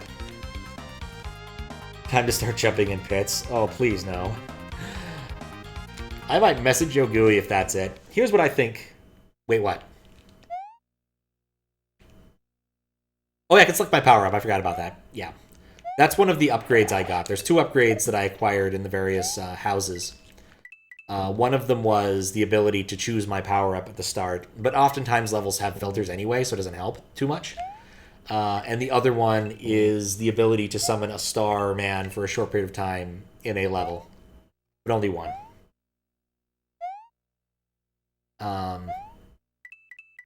I basically didn't play with either of them because that's not the way the game was intended to be played, and I didn't really see a lot of spots where they'd be terribly useful to help me unblock myself. And I also kind of forgot they existed for a long period of time. I think I actually did use the cape one when I was testing something offline with the green doors in the first castle, or the second castle, but no. Well, let's see what happens if we beat the boss again, I guess.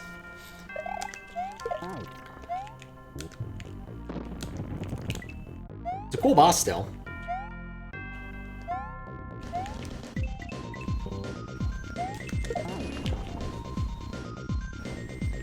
I do like how the 3 elements evolve as the level, as the fight progresses. And of course, backwards fire. Still tricky.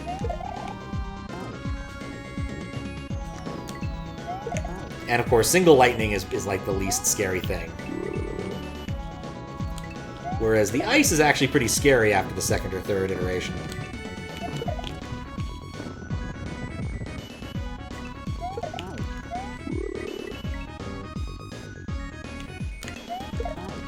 It's a much better version of Undine. Almost made it.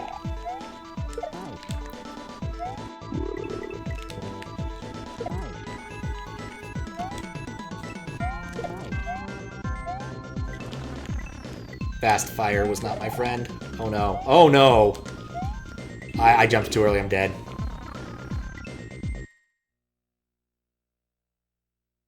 Is there a section maybe somewhere I could use them?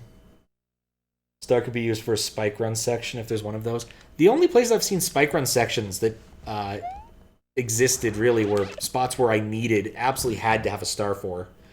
And the star was provided as sort of a gimmick. The other problem is I did this over 6 sessions and, you know, a month and change. So my memory of this is not the best. Like, I'm trying to think if there's any spot where I'm like, oh, that's very curious, but I'm not. I'm drawing a blank. Alright, you always have to be further in than that. This part's coming back to me pretty quick. Sadly.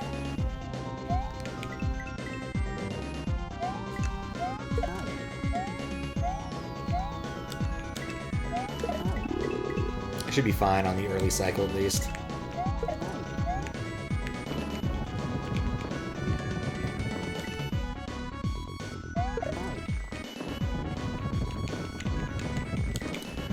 Yes, I like how that particular obstacle is defeated by walking forward very slowly.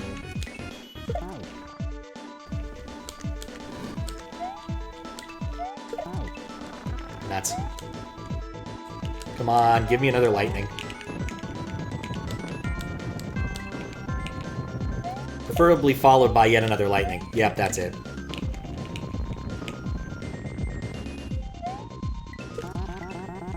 Yeah, if I failed there, it would have been my fault. Here to take notes, you can finally beat the game. The more you know. After braving many hardships, Mario finally found a thing. Stuff? Thingy? Or in French, a Truc Bidule, I guess.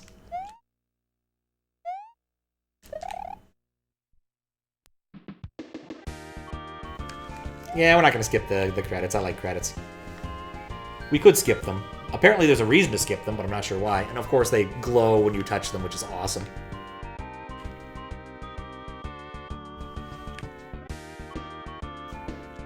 You didn't actually beat the game? You played the Cape section, right? I'm pretty sure you had to beat the Cape. You had to beat the game to get the Cape section.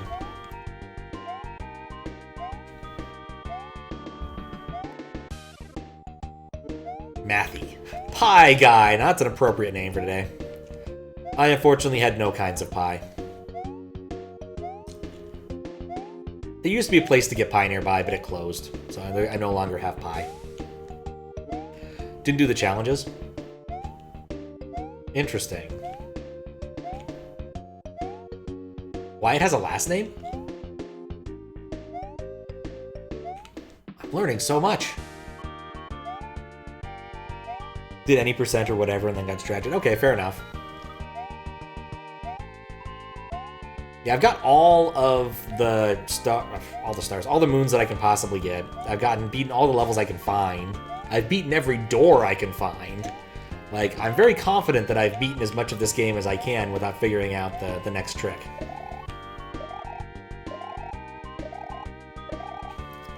Ampersand, Enarkeen, Oron, Fight for the MC, Haraga, Hawaluta, Louis Doucet, and Zavok. I'd be tempted to ask Louis, except I know Louis is streaming. And me! I was involved. Somehow. Exits 40 of 40. Moons 34 out of 34. Thank you for playing my game. Guess we'll see if the skip door goes to the same place. It should. Maybe the real Truc Bidule was the friends we made along the way. Maybe so.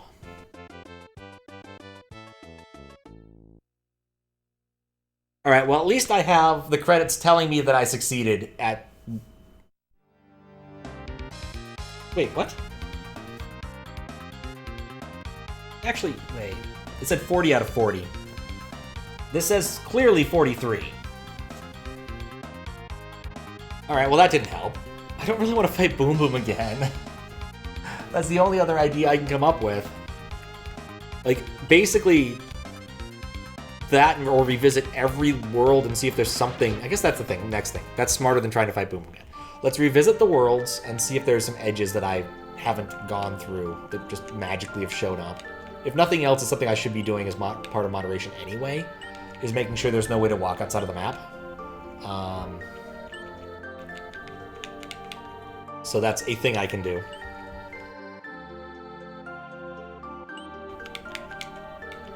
I don't test this nearly as often as I should.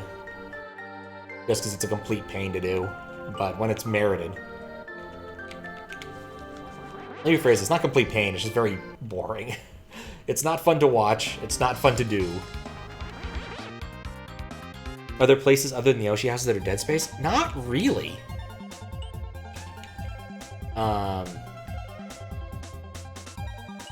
Yeah, I would say not really.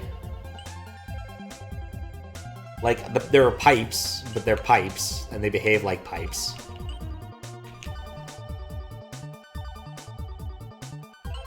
Like, I'm willing to entertain the idea it's possible, but we've got the 3 Yoshi houses, and the Rocket Toad place, as far as I can tell in terms of dead spaces. Yes, the 3 Yoshi houses and the Rocket Toad place. Which I think is also a Yoshi's place, but whatever.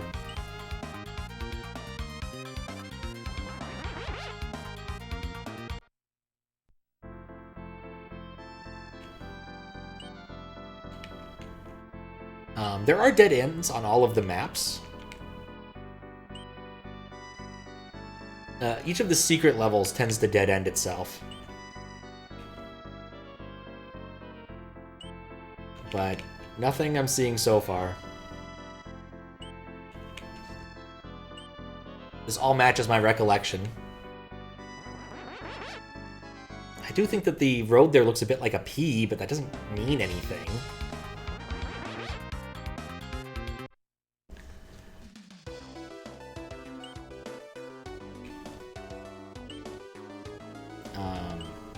Yeah, you can see right here, here's another secret exit, dead end. Closer to Heaven, non-Kaizo version. That had a really cool moon. That had a really good moon hide, honestly. Probably one of the best ones in the game. Very much a find one odd man out.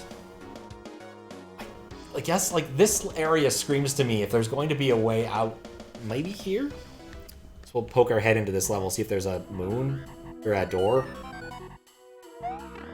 Don't really care. Yeah, I don't think this is going to be a fruitful endeavor there. Just we're going to continue to check the map. I've definitely beaten 100% without the secret. But that secret is very unhelpful.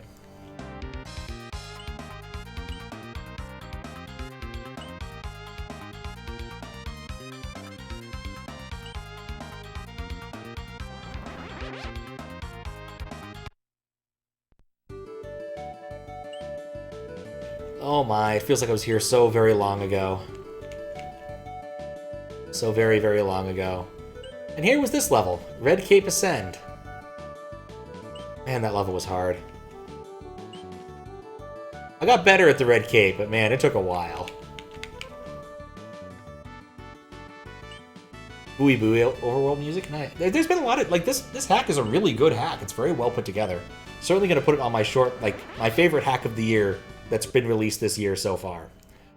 To be fair, it's the largest hack and most effortful hack I've played this year, which might make it a little bit of an unfair comparison.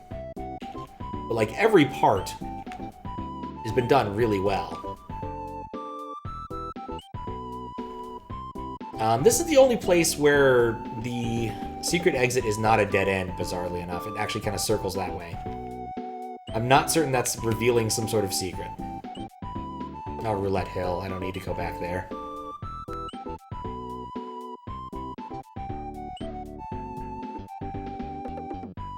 Wait!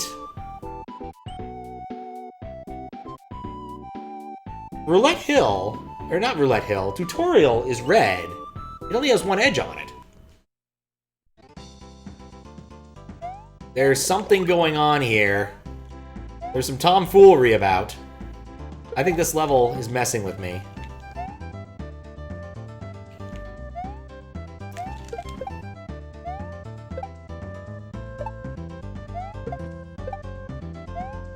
I think we found it.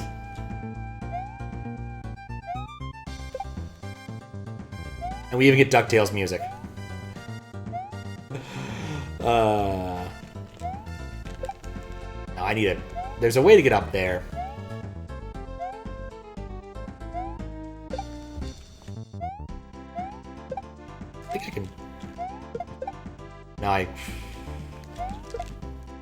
Might need a little more velocity to get up there.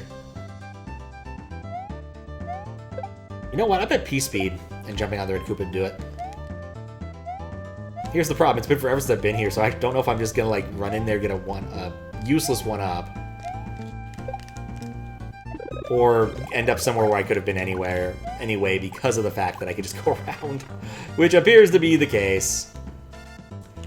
Yeah. I think there was something there, like a moon or something, but, you know, forever ago. You know, we've got to keep our eyes open for some sort of meaningful secret.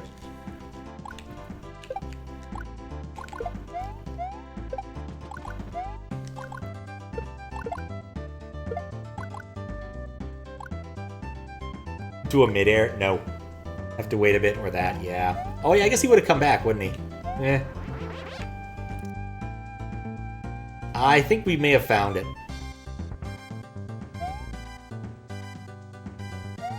Or I'm just very confused. Like, this sure felt... I don't remember there being a cape box there. I might have to pull up my VOD and look at it at this rate, because I am slightly confounded.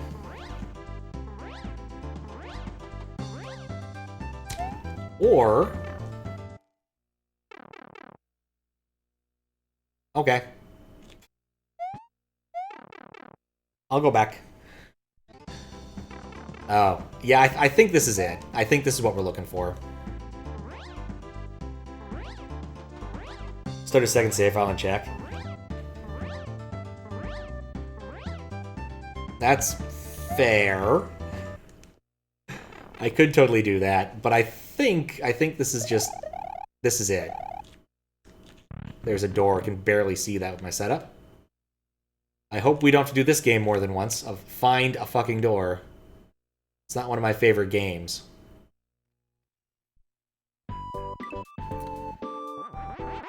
There we are. Well, this is pleasant. Lost Paradise, the Forbidden Land. How many things do you bet this is going to include? How many rooms do you think this is going to take? Okay. Very peaceful so far. Almost disturbingly peaceful. There's a lot of space to visit. Oh, this is gonna... Okay, I think I know what kind of level this is. This is one of those levels where I'm going to need to figure out ways to get power-ups to various places and run through it like 8 different times, depending on which power-up set I have. Hint, not ready for that. Nope, no. I don't need that yet.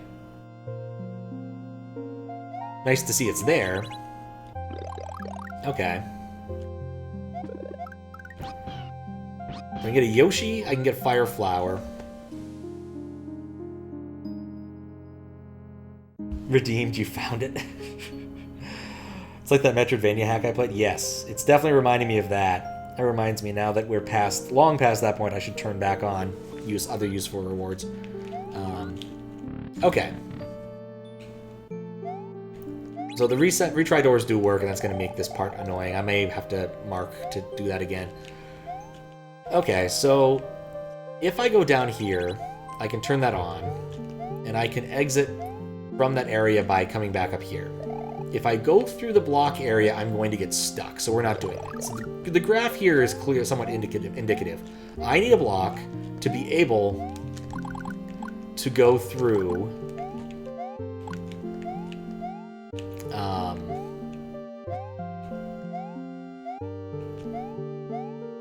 to go through with that Yoshi place. Why did I destroy those? What value does that have for me?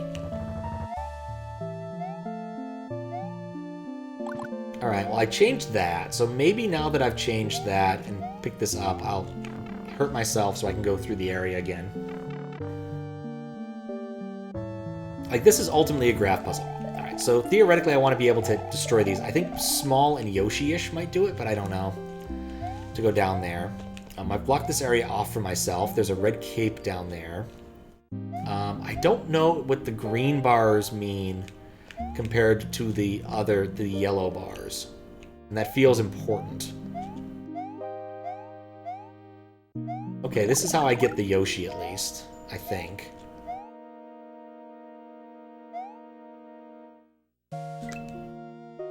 Okay, so green doesn't filter this power-up. Interesting.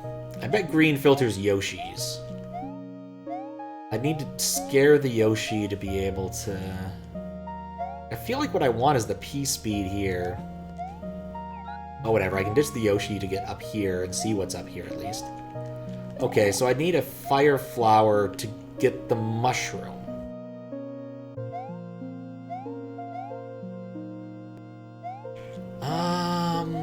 Interesting. I wonder if I can get the mushroom in my item...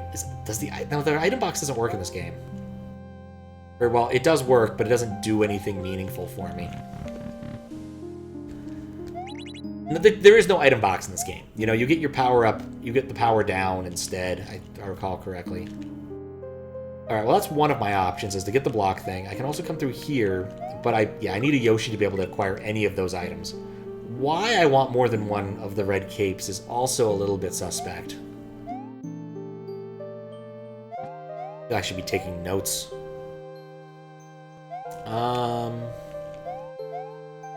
so once we saw the block thing, I immediately went over. Does yellow filter power up? I feel like that must be the case. Yellow filters power up, okay. So what we can do here is we can get the Yoshi and we can go over there. That's the best I can come up with right now. Except I can't bring the Yoshi over here.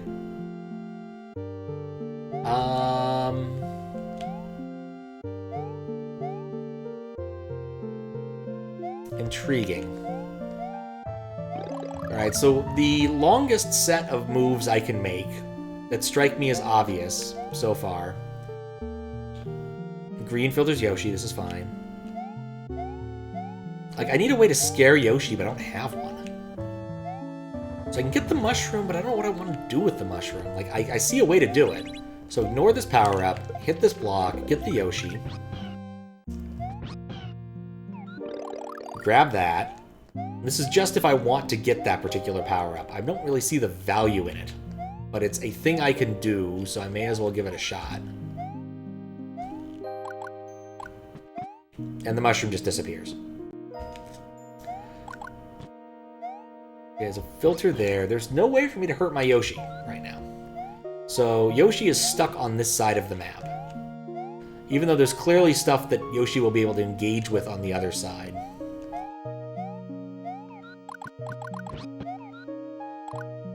Because, like, if I try to ride... you can't even try to ride Yoshi through there. It's just too tall, even with Mario being smaller.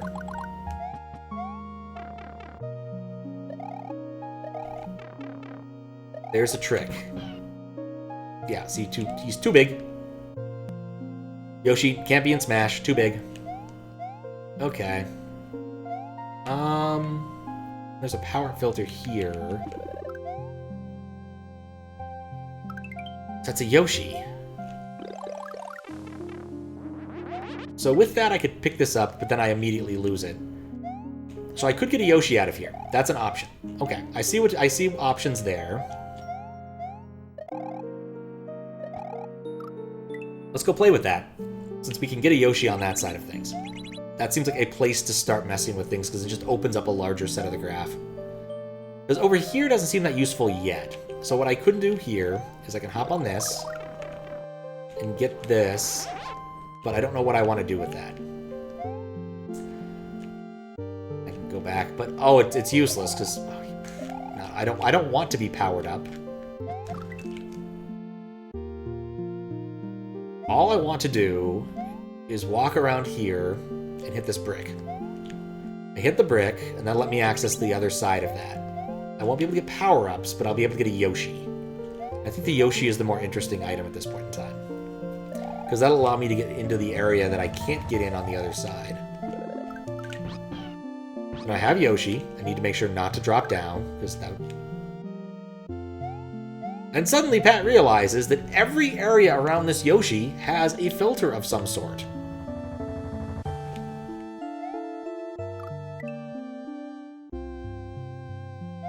Does it only filter the Yoshi if I'm using it? So here's an idea. I hit this button. Like, can I drop the Yoshi through the gate and the Yoshi survives? Let's do a little bit of science to find out. Actually, no, that won't work because the Yoshi can't fall through that because it's a sprite block. No. Alright, that's not feasible. But I could use...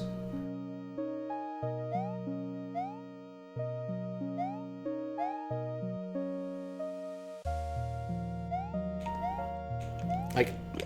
I can get access to a red cape. Alright, so that's another path kind of thing I can mess with, right?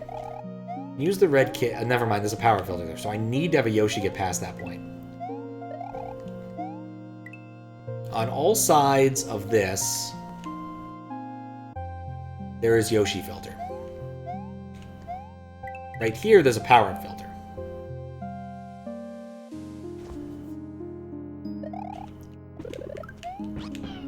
So even if I do get the Yoshi... oh, that was an idea. I wanted to see about throwing the Yoshi through the... nope, it kills Yoshis regardless. Okay.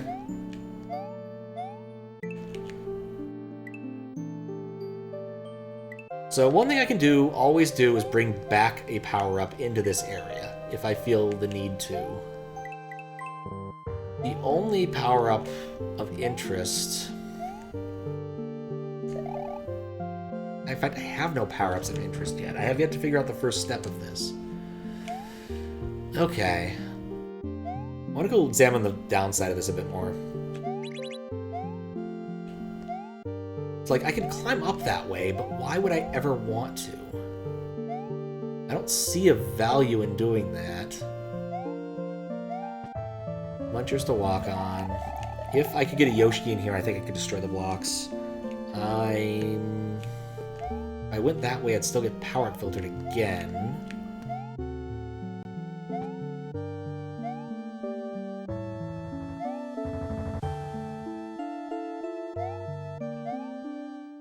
This Muncher path is mildly interesting, but I think it's too long. But I think it's too long for me to actually make progress on without a power-up. Wait. Okay, here's an idea. Alright. Oh, wait, no. I need to do a lot more stuff for this to work. But I think that that's a step in the right direction. Okay, here's what we're going to do. Here's the idea.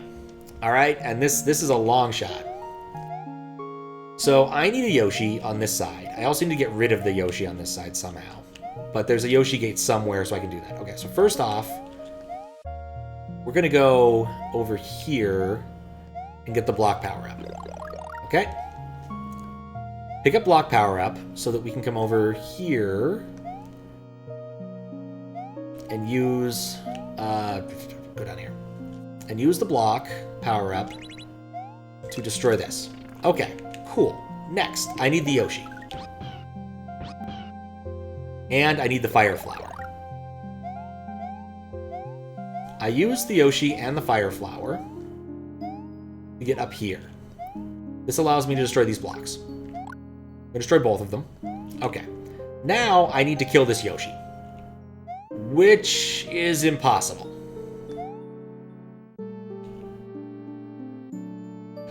You know what? I'm going to ignore that part for the time being. We'll figure it out later. Okay. Oh, I also need to become small again.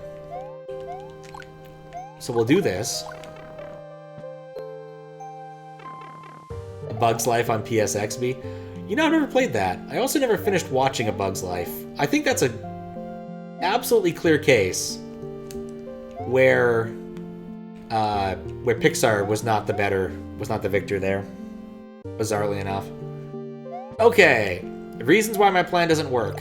Because I've hit that box, I can't bring the cape out. I definitely need a cape for my weirdo plan to work. The good news is, apparently I did manage to despawn the Yoshi, which is interesting. But yeah, I need there to be a box. Are there other ways for me to turn on and off the boxes? So, I have, like, shreds of an idea, but nothing conclusive enough to do anything. Like, I clearly need a Yoshi to proceed here.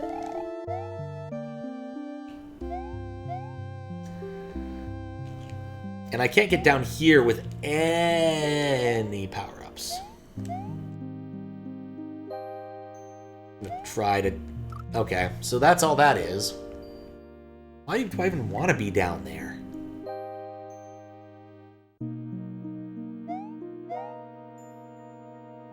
Okay, my idea was to use the Yoshi filter here, but clearly that's not going to work. I only have one box I can toggle.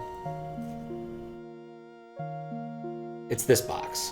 I'm not certain I want to toggle this box, but I think I have to. I have to if I want to get the Fire Flower, which I need to do to get the mushroom. The idea being that if I use the cape to whip the mushroom, it'll fall down, and I think I could then kind of bounce it through here. I don't know, bounce it through here for a bit, and eventually get it through here into this area, and use that to go down there, which would allow me access to not filter a Yoshi here, but I need to be able to hurt the Yoshi first. I have no way of hurting the Yoshi. And the area down there we've seen is not terribly interesting.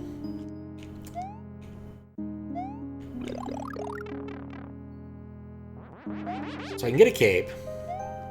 That's clear. I can get a block thingy. If I get the block thingy, I can't have the cape.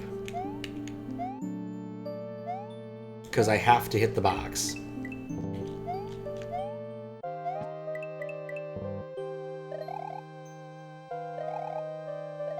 It's just a constraint-solving problem.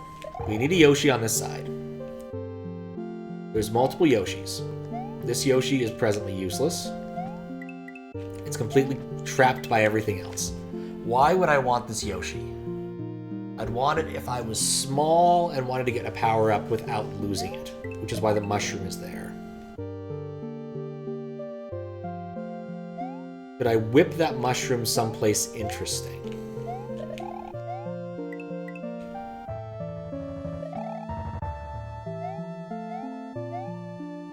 If these blocks weren't on, I could use 2 capes to maybe whip a mushroom out of there.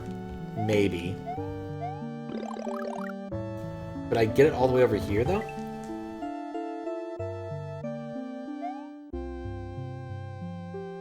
Alright, that's something I'm going to try. Alright, let's go for this. Oh wait, no, it doesn't matter. I wouldn't be able to whip it far enough, because the power filter here... I would only be big here, and that's meaningless. I wouldn't be able to get the power-up over the lip. If I could, what would that mean? Like, I could maybe get it in here and then jump carefully to become bigger?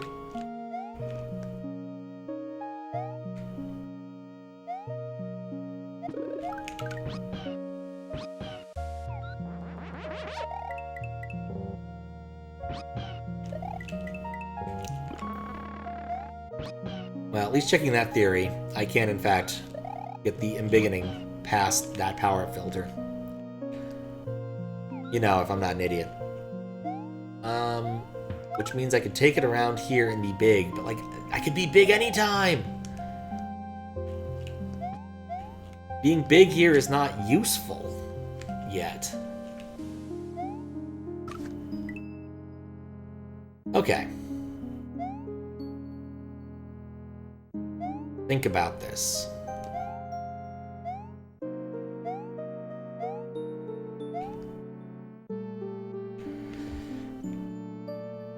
Okay, so here's the problem.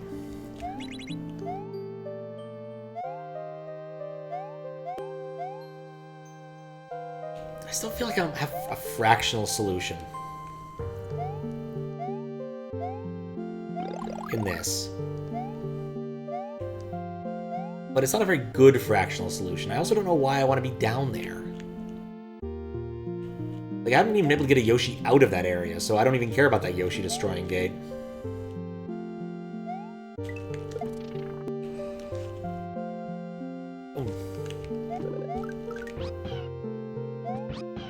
So I get the Yoshi. What does that bring me, and is there anything I can do with blocks? I could push the blocks, but I need to scare the Yoshi so I can get through that area, I think. But I have nothing to scare a Yoshi with.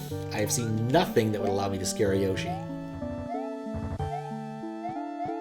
I do definitely feel like there's the chain there, but like with that chain, I cannot have this Yoshi and still do something useful there.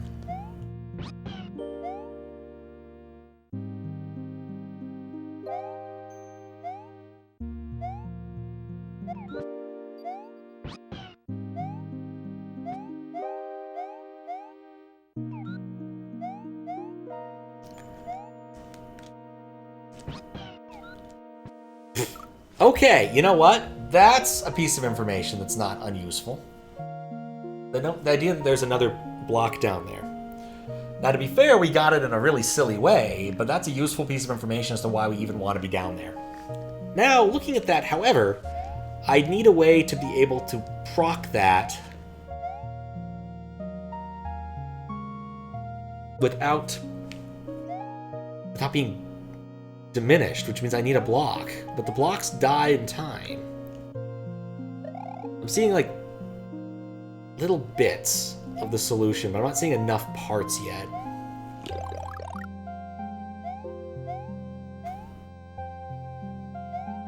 Oh, now I see why I'm talking about Bug's Life, because of the flowers. It took me too long to figure that out. Debating going to the hint room, but my pride isn't letting me yet. At the same time, I need a second block to hit that switch.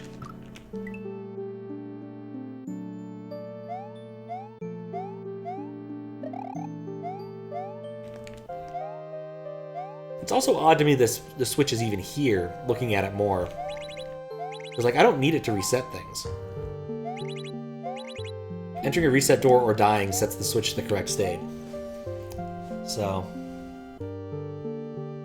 game gets really puzzle heavy? Oh, okay.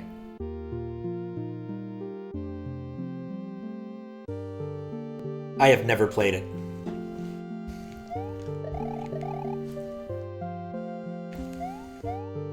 Kind of curious now, actually, but not curious enough to look it up.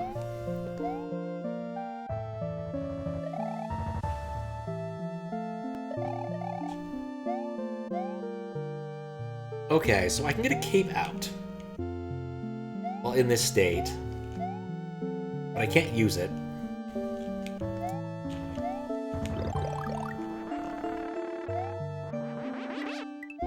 Not really.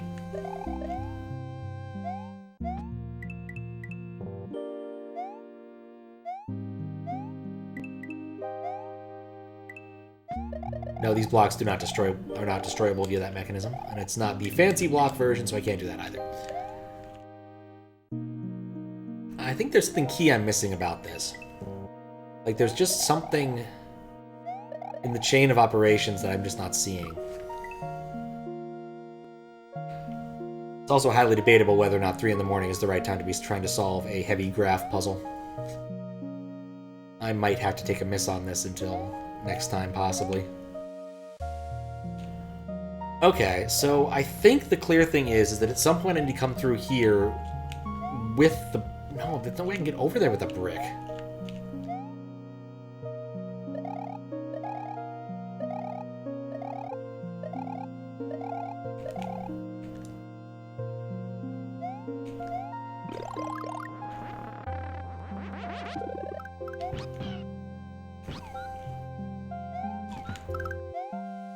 Sometimes you just want to blow a Yoshi up.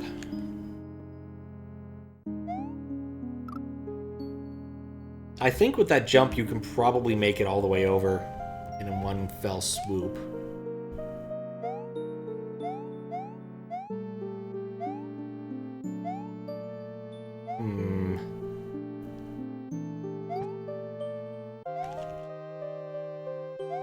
Alright, knowing there's at least... Actually, wait a second. Okay, knowing there's at least 2 more exits. I'm probably going to have to do another session of this anyway. So here's what I'm kind of thinking. I'm thinking we might just come back to this, like, Thursday. And then we'll, maybe we'll do, like, a short couple QLDC levels or something. Put it to vote. Because I am kind of fading and my brain is not ready for this type of puzzle. New poll. What do hard puzzle QLDC level. 3 minutes, go! Got a birthday party to attend in 14 hours? Oh, that'll be fun.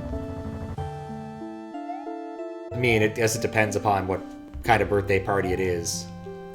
Or how much, I don't know. It's one of those things where, like, a birthday party can be a lot of fun, or it can mostly be sitting around and talking with people who you don't terribly know well, depending upon what kind of birthday party it is, and the age of the participants. But hopefully it's fun. Like, this is a graph problem. I just probably need to sit down and draw out what I believe the graph to be, and start figuring out ways to search it. But I think that it's 3 a.m. and I'm already tired, having done work today. Not to say Thursday's going to be better in terms of it. Me and Snyder are going to do adventure games on Thursday. We finished Siberia 2, and we're going to get started on the new port of Colossal Cave Adventures that Ken Roberta Williams and company just finished up. No Shadowman option? No, Shadowman's a weekend thing.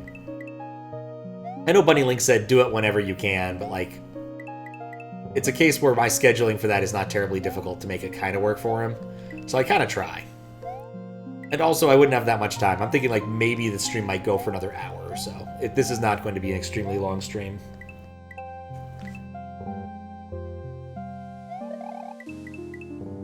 But, you know, I'll be back tomorrow. And Thursday. And probably Friday. Maybe Friday, we'll see. Maybe Friday. Depends upon what I do Friday, I suppose. Shadow Man on Saturday might be a thing still.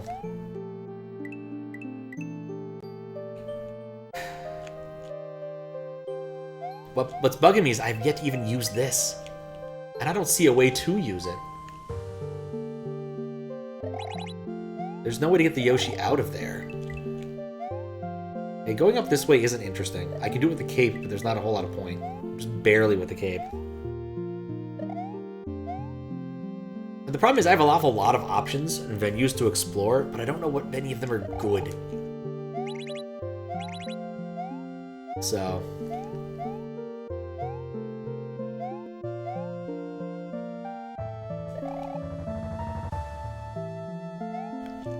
it is very hard to say.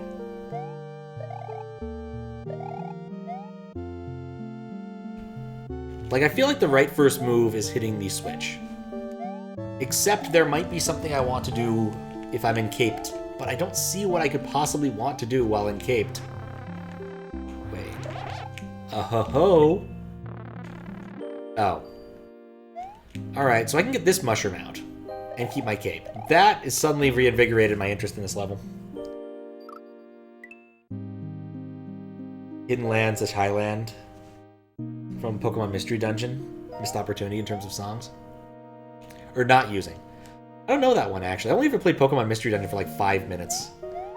I got a Mudkip, and that's what mattered. Okay.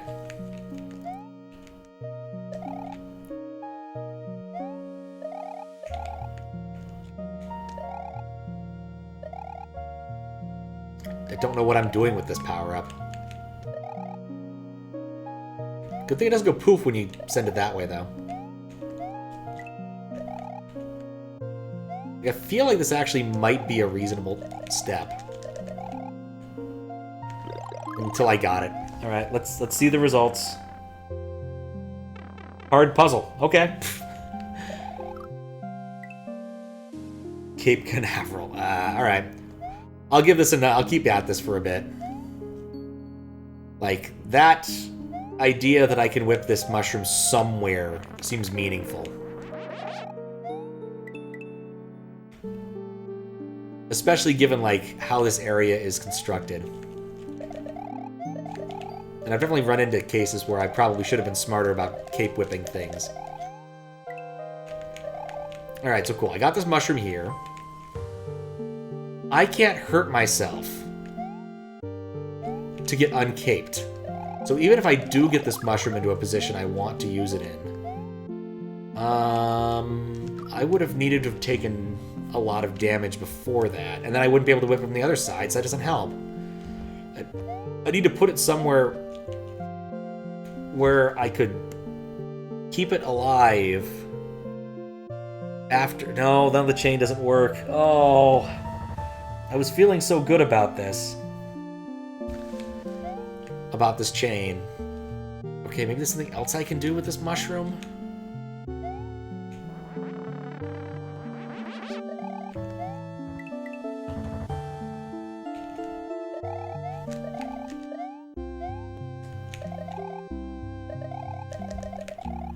Nuts. Okay. I have an idea. I don't like it, but I have an idea.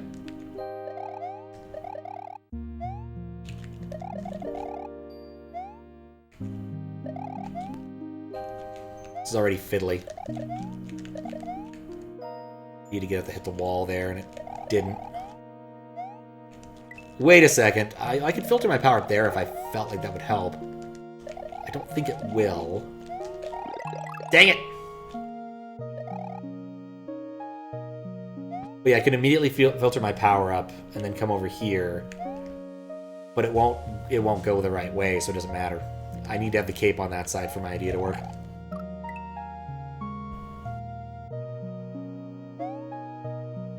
Okay, so let me check the lay of the land here to make sure this idea is actually feasible first. So what we're going to do here is whip the mushroom all the way over here, whip it up here, and then acquire it on the other side of this fence. That'll give me a mushroom worth of run to go with. I don't know if that's going to be enough, but at least it's something.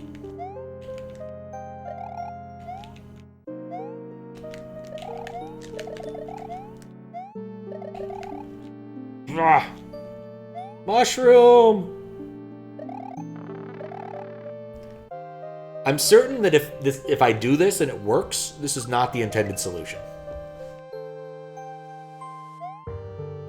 In which case, we'll come back here and try to puzzle out the intended solution, or look at the hints or something afterwards.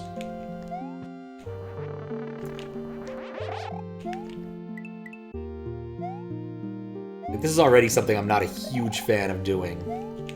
I don't know, it doesn't feel right. I probably should power up. Harm myself first.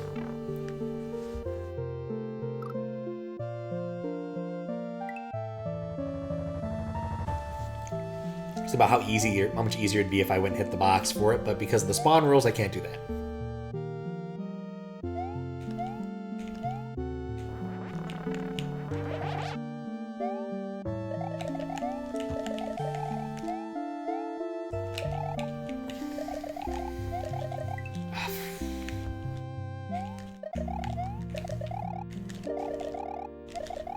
Alright, cool. We got it up here.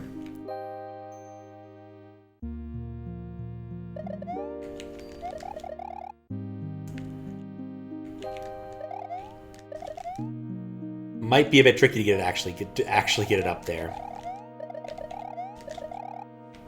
Alright, we got the mushroom through.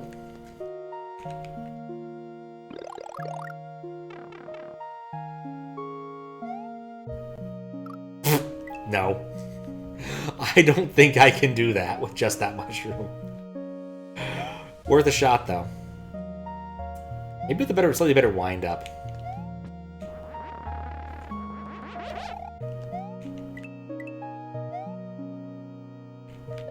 I haven't quite given up on this idea yet. Also getting a lot better at whipping the mushroom around.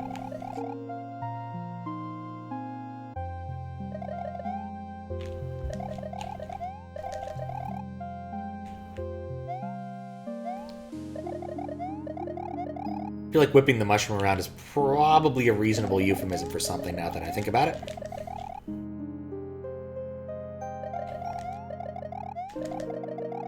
Okay.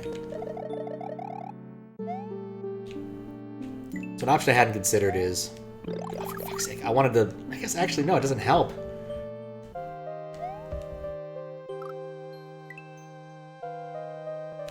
Alright. I will exit the level. Once I figure out how to. How you doing, Fedora?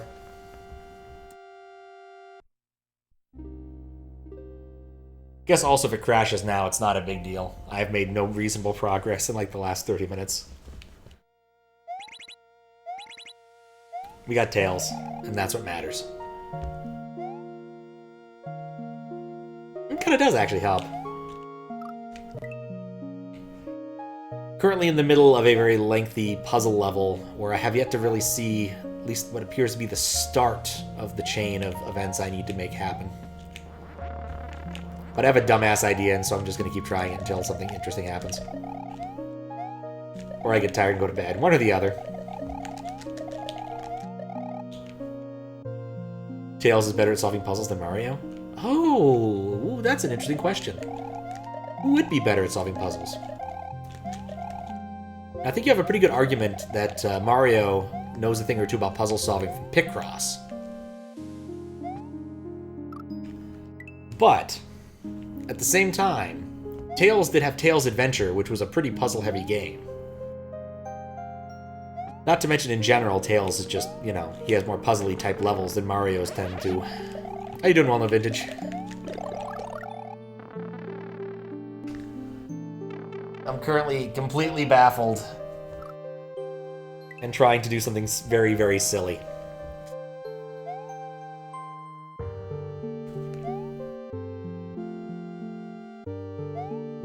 Though if we do take into account the year that Codex won the Mystery Hunt, Mario was actually pretty good at solving puzzles that year.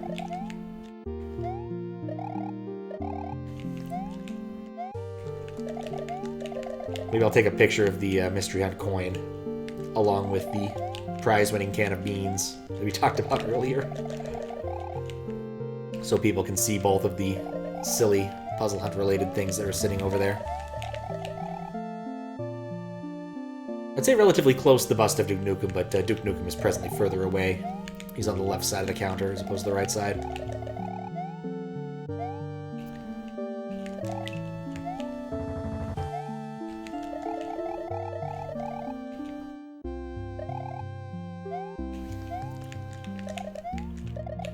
Ah. I thought I was getting better at this.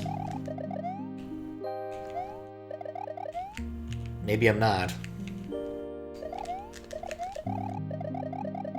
That's easier than doing something else. Okay. Still not sure what to do with this, though. Like, if I manage to make it, to get up the Muncher run, like, what could I actually do here? Doing good, gonna try to get Breath of the Wild mod working later? Oh, that's nice. I find the idea of Switch mods to be really cool, since they happen very early in the lifespan of the console compared to so many other ones. Like, I know Project M existed, but, like, that was really late in Brawl's timeline. But the fact, like, they were releasing Odyssey level packs and stuff pretty early is kind of cool.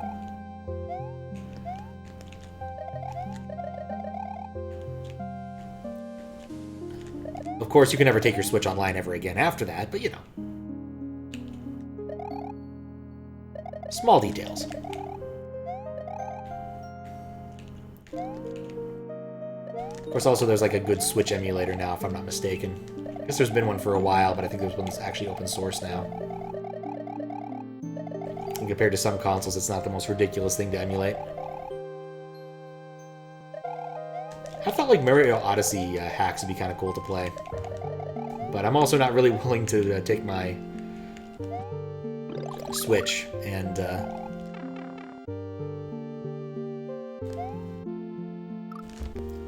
do the mod thing. Alright, idea. I have one more idea. It's going to take a little bit of walking. But I do want to test this cheese. I've also never used the item that I've acquired by getting that many moons, so I feel like that could also be an option. Because, like, if I can summon a burst of star power at an inopportune time, I think I can actually make this work. I still want to solve the puzzle, but I want to see if I can make this cheese. I want to see if this cheese is feasible. It's cheesable. And I'm also bugged by this block here. Alright, how does this work again? Can only be used once per life. It can also not be used during Battles earn some special levels. I haven't tested if it can work there. After collecting it, if you want to remove the item effect, press select L and R at the same time to gain star power. Let's check it out in a earlier level first, just to see how it works and make sure I understand the feel for it, and see if then we'll see if it works on the actual level. I feel if it's going to work in any level, it'll be the tutorial level. The tutorial level definitely should have it. Okay, select. Me right round, baby. Okay, yeah, it definitely works.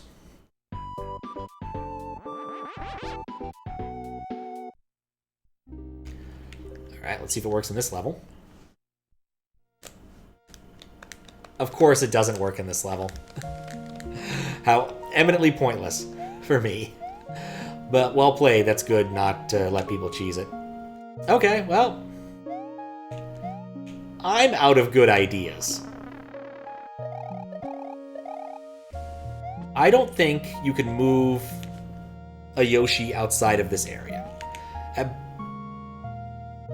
best, what I could do is get the mushroom out of here by having Yoshi kind of tongue it, and then I'd have the mushroom on this side of things. But why do I want the mushroom on this side of things? What value does this get me? Because I can easily have a mushroom on this side of things. I have multiple ways of being powered up.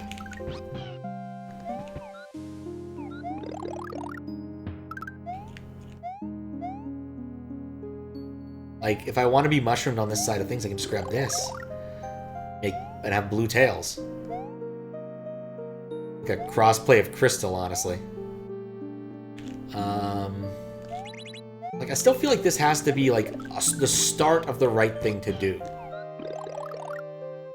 Except, at some point, I need to get the bricks back.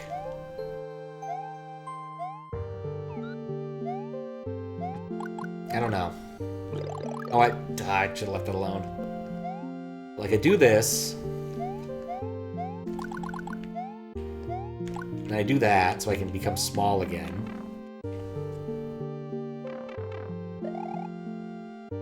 I freed that mushroom. Like, I'm trying to come up with any source of, anything, really.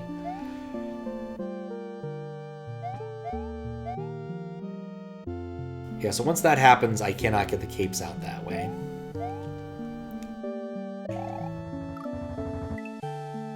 The bricks don't last long enough.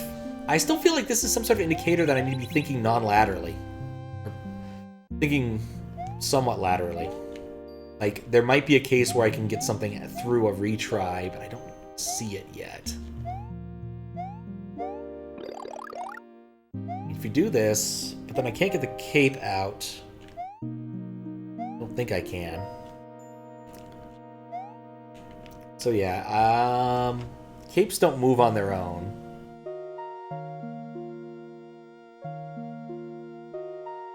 Or do they?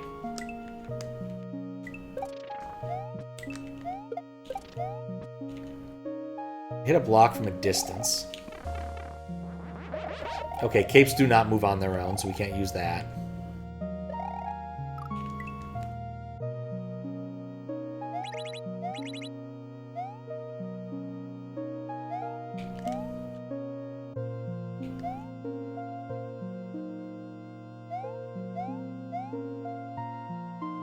I have an idea, but I don't like it.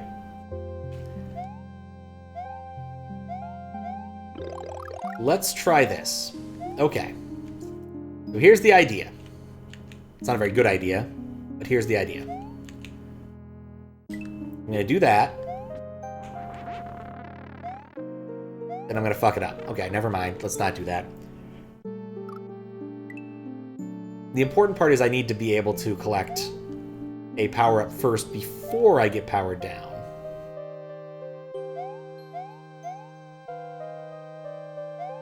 Oh, that wouldn't help me at all because I need to be Fire Flower first. Like, the chain of... even with an extra brick, even if I did that, I still would break the chain, right? Because I need to be able to get up there with Fire Flower.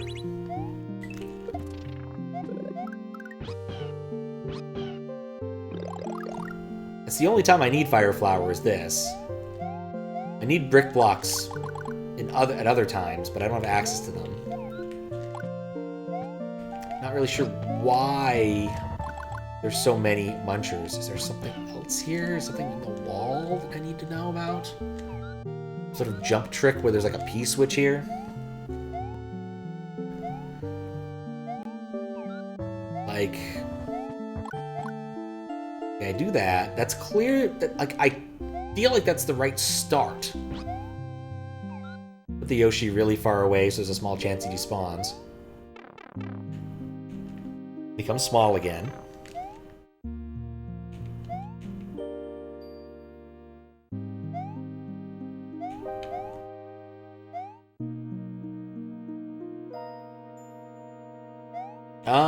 That cape whipping nonsense I did can make me big on this side of it.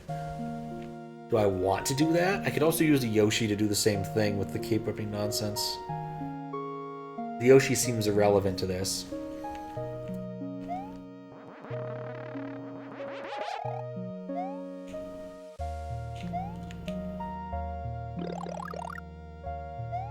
So now I'm big on this side of things with that button hit. Which is nothing.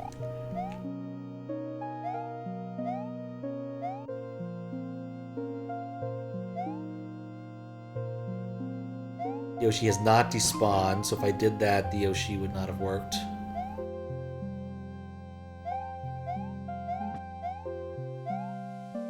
Alright, let's do the thing where we look at a maze and try to solve it from the back end.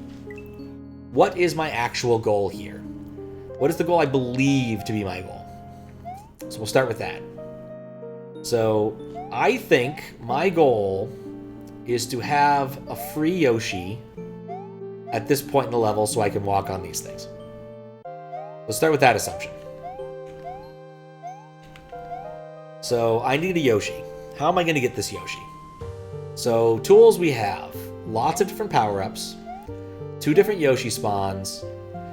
No ways to hurt a Yoshi, as far as I can tell. So we can't make the Yoshi march forward without our inference yet. Things we can do, we have the cape. We can get the cape, we can whip the shroom around. I'm not certain that's entirely useful yet. The Yoshi that's in this area, I think, is stuck in this area. I do not believe that it is possible for this Yoshi to leave this area. Between all of the assorted things that are going to keep the Yoshi out. So that Yoshi is not getting through. What I think we have to do is bring the Yoshi through this way, for which we need a mushroom to do so. But we can only get it after we're small and get this through. And I don't know how we're going to get the Yoshi through this area. Also, there's a switch down there, but I need the brick power-up to actually do anything with it. And there's no way for me to get the brick power-up anywhere close to the damn thing right now. In part because of the black blocks there. The anon blocks. So, what that leads me to believe is this Yoshi is the one that I'm going to use to get across. But I think I'm missing, I'm missing a tool. There's something I'm missing about either the... Oh, that's why there's a block there. I guess it doesn't always reset. So I could glitch the Yoshi through the floor here, but that's not helpful. We can't take a Yoshi backwards here, but I don't even see how I would to begin with. Like, you get a Yoshi, it has to come down through this back path. Like, that has to be the case. So, you would come through this way, underground, with the Yoshi. While this particular block set is on, I think.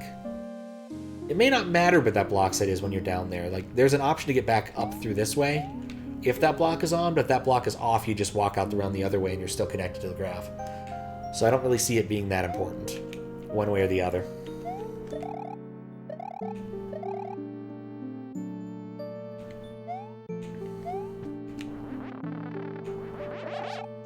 I still think this set of moves is interesting, but I don't know how I could actually make it work with my current goals.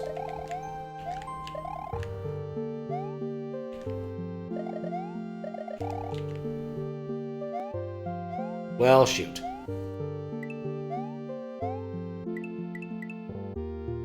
PLDC when? Pat level design contest? Puzzle level design contest? Pizza level design contest. I want to play the pizza level design contest level.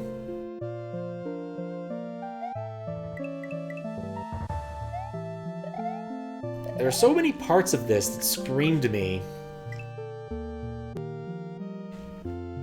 that mushroom thing should work, but it doesn't. It pisses me off.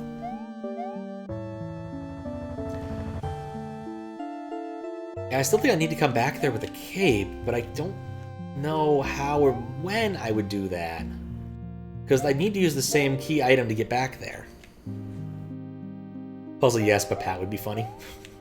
Maybe one day I'll sponsor my own level design contest, just for the sake of it. I know other people have done that. You know, like Shovda. I want to say Shovda had like an unethical contest. Or maybe I'm just thinking that Shovda likes to encourage people to make unethical things. Pizza LDC is just all Pizza Tower mods. I'm also in favor of such things. I know that Glitchcat has done a couple of contests. Just he sponsored his own contests. Mostly because I think he wanted more shell levels to exist. Put several bumpties. Would not put a single bumpty. This hack has no Kaizo blocks. This hack has no homers.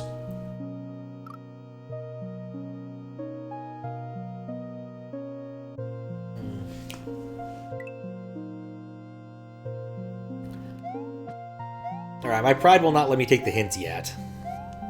But I am definitely missing something important. Like, the only first moves I can think of that make any sense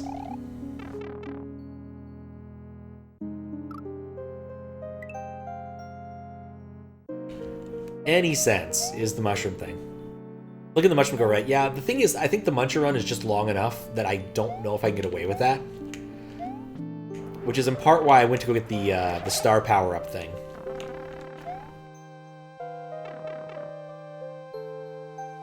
Don't play ROM hacks. Not in this game, anyway. What ROM hacks do you play, out of curiosity?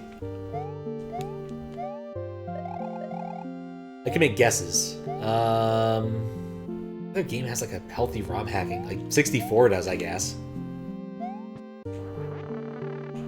Like, most games are lucky to get a ROM hack rather than many. Zelda games have some ROM hacking going on, I guess. Doom isn't really ROM hacking, but it's still in the same spirit of things, and I know Doom is still kicking pretty hard. Hell, there's a Pizza Tower mod for Doom. I'm vaguely tempted to play it, except for the fact that I have to like join a Discord to actually be able to get access to it, which is kind of a pain in the butt. SM64 Banjo. I guess there's been a couple good Banjo ones. Smattering of Mario Kart. Oh, interesting. I guess GoldenEye has a certain amount, too, if we're talking just 64 stuff.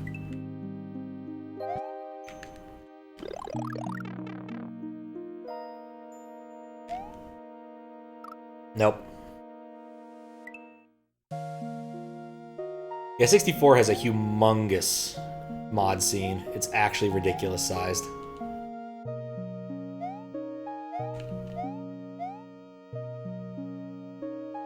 Yeah, the problem is despawns. Like, I don't know what I could do moving this mushroom somewhere else. Played a few full-length GoldenEye hacks. Oh, I didn't know they made full-length ones. I just assumed that people occasionally made new levels.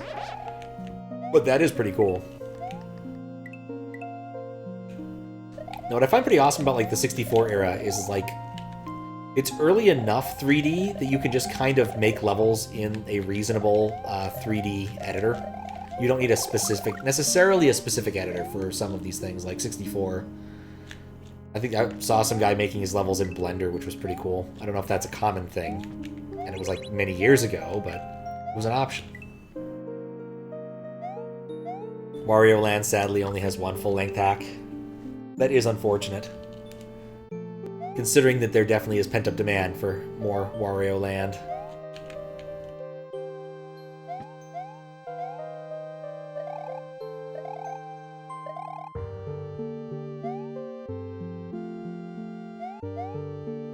to spook the Yoshi. How do I spook the Yoshi? The only tools I have at my disposal for that to happen are what?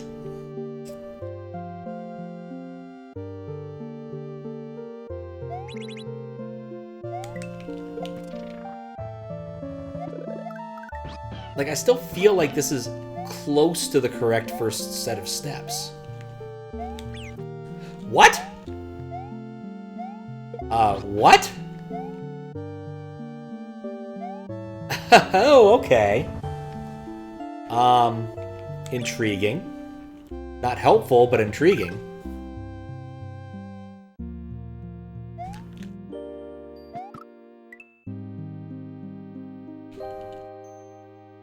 Okay, so I can spook the Yoshi. Now what do I do? Okay. That makes that the most valuable item I can get in this, without a doubt.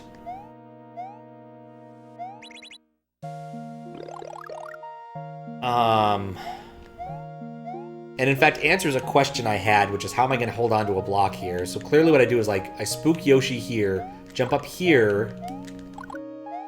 Okay, we have a beginnings of a plan here. Okay, I don't know how the other half of this factors in yet. Like, the stuff up here factors in. I don't know. I don't care yet. Maybe there's a way I can get up there with just tails. No.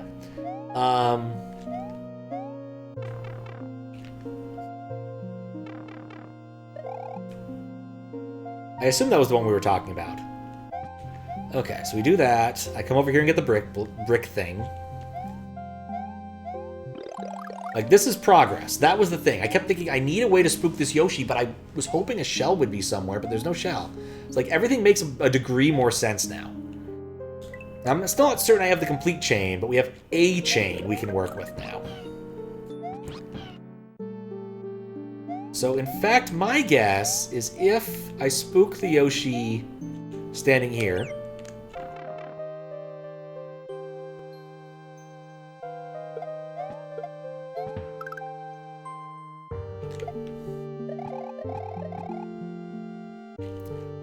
I don't know if you can destroy blocks when standing on a Yoshi. That's something I need to know.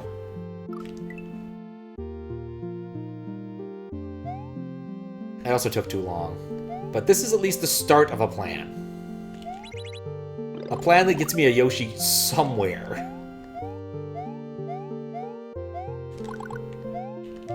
Like, maybe this is just filled with red herrings.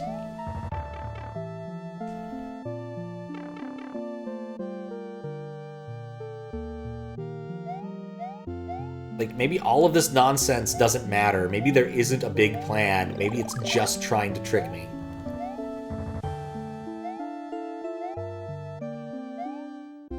But yeah, I was missing a tool. The tool was being able to spook Yoshi by summoning a block.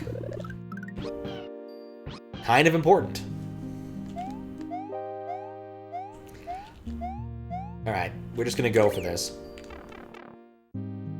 Who cares about blocks? We're just gonna go for Yoshi. You can't destroy the brick with Yoshi.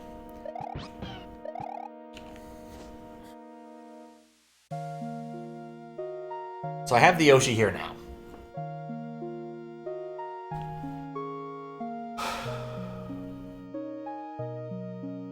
It's a step.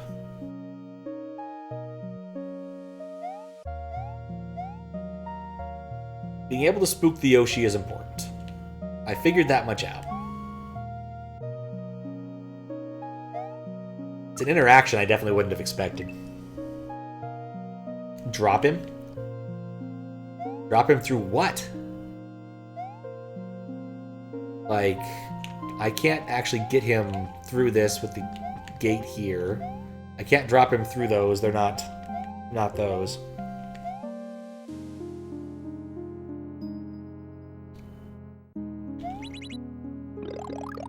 Why would I need to flip the gate switch?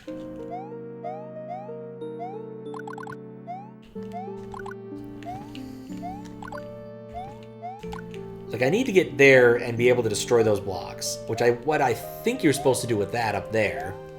But my order of operations is still funky because I need to be... well, for one, I need to be able to get through there without getting the fire flower, which we can't do right now. With your mushroom.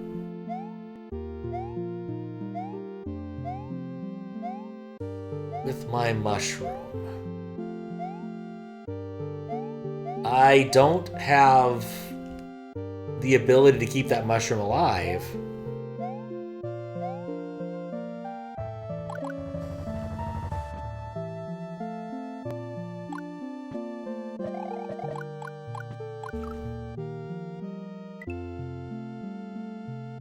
Like, the problem with this is it's a game of despawns, really.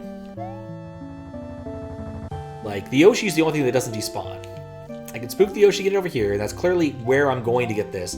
There's some sort of circle game here that I don't understand while having this gate open that's going to let me get something meaningful out of that area.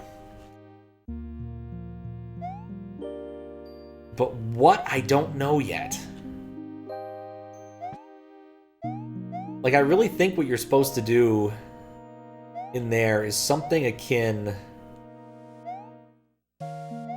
Like, I can get that mushroom to a spot, but not like a useful spot. Like, if we assume we use every part of the puzzle, which most good puzzles do, what I need to do with this Yoshi is something like this, I think. Hit this one, hit that one, flip that, grab Yoshi, hit power-up filter, and get through it. And then, of course, murder the Yoshi. Downside, I no longer have a Yoshi. Upside, I'm big, but not in a very useful place for being big. I can't elevate that power-up more on that side. Like, basically, once I turn on the switch, my decision's made about what I'm supposed to be doing here.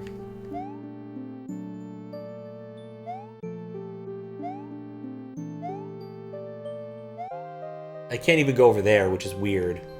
But I think it has more to do with killing my Yoshi on this side of things, would be my guess.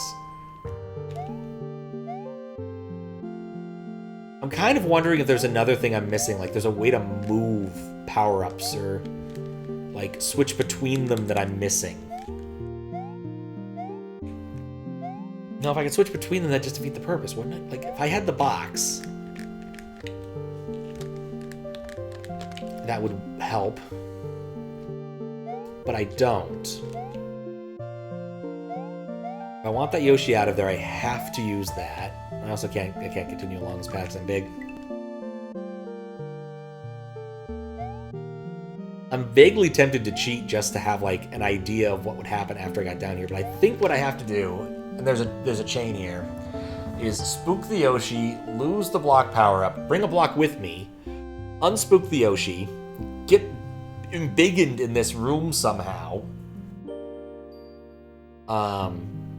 spin jump through, bring the brick with me to flip the switch, but I don't know what flipping the switch would do. Like, once I have a Yoshi in this room, I think I've won the game, right? Like, I can just go over here and win. Because, like, that Yoshi gate doesn't extend all the way down. Do ice blocks interact with Donut?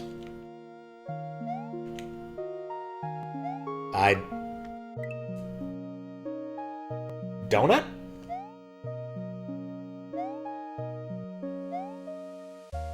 I mean, I think Donut could use ice blocks. I'd never seen him do it, but I'm certain he could do that if he wanted to. Donut's a clever lad. I'm pretty sure he could figure it out. I don't think I understand your question. Oh, I haven't won it. There's a one-way gate here. Okay, so the switch needs to be in the right state or else I can't bring the Yoshi up with me. But I can leave the Yoshi down there at some point. Oh, bother. Yeah, okay. I've got bits and pieces, but I have nothing cohesive.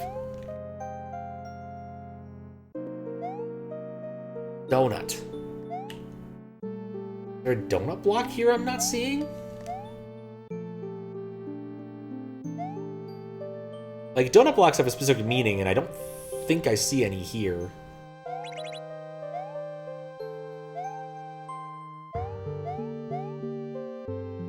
Like, the order of operations in what I do here matters immensely.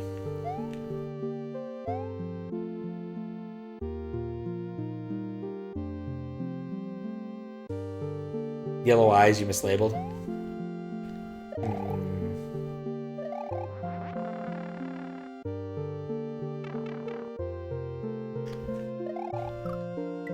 I'm thinking.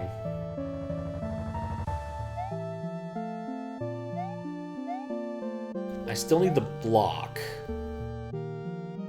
But what if we try this? I need to do this in the right order. Let's try this. No, then that doesn't work because I need to get the cape through.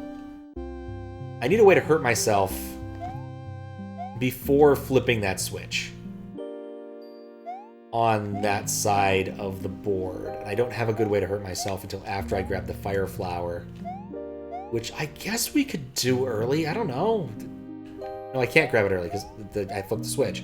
At which point I can no longer do the cape trick.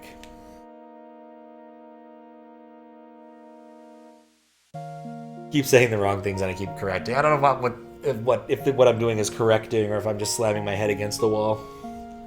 I definitely feel like I'm slamming my head against the wall.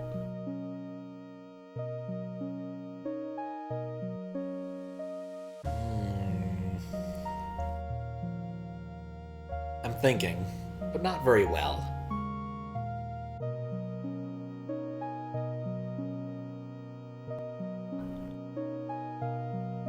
Snackage? It's a good call. I could go for a snack. I had popcorn today. Used up the last of my popcorn. I bought some white cheddar powder, which is fantastic to put on popcorn. A little bit of paprika, a little bit of cayenne, a little bit of salt, a bit of cheese powder. Oh, it is so good. Put some butter on there. It's just the way to go.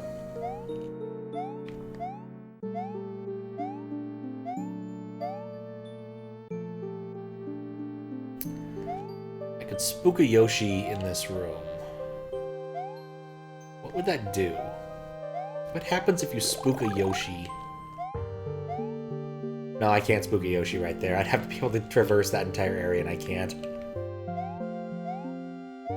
Only been paying the slightest bit of attention to avoid spoilers. Good news! I have not achieved anything.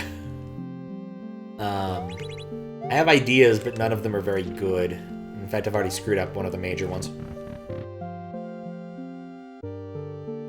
Not cyanide, cayenne. No cyan either. I didn't put any mist on it.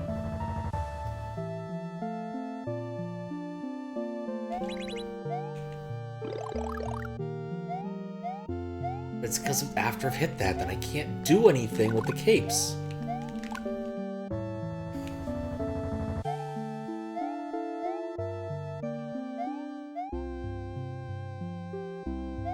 I feel like I'm missing another important epiphany about the nature of how this works. The fact that I can spook Yoshi is very important. That is without a doubt the most important thing I can state right now. That's like the only important discovery we've made, is that you can spook Yoshi using this mechanism. That gets us a Yoshi into that tiny room. What does getting the Yoshi into the tiny room do for me, though?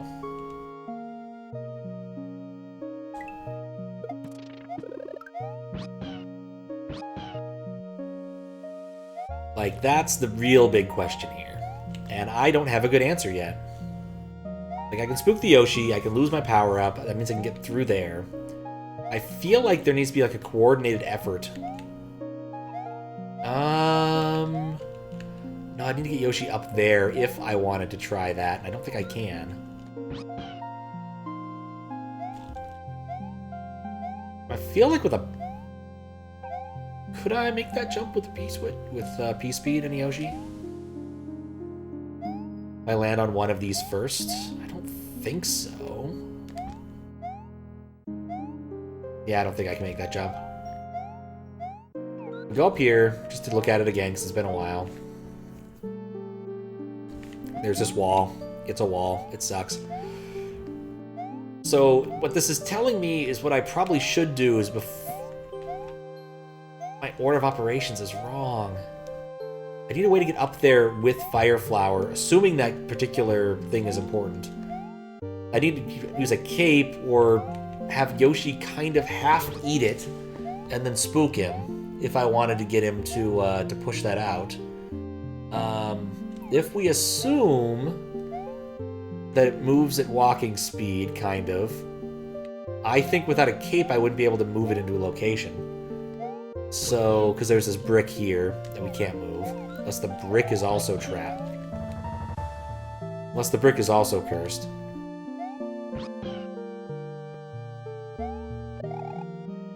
Like, we figured out a set of important things to do. That was dumb, didn't do the thing I wanted. Like, I need to get down here with the Yoshi and the switch on. I need the block suit to be able to do that. There's not more than one block suit. So basically, I need to bring the block with me from when I spook the Yoshi to get down there. I think that part is kind of evident. Now, my big problem is, what do I do with my routing with regards to everything else? Like, the block suit is like the last move. You get the Yoshi, you do that, blah, blah, blah, blah. Okay.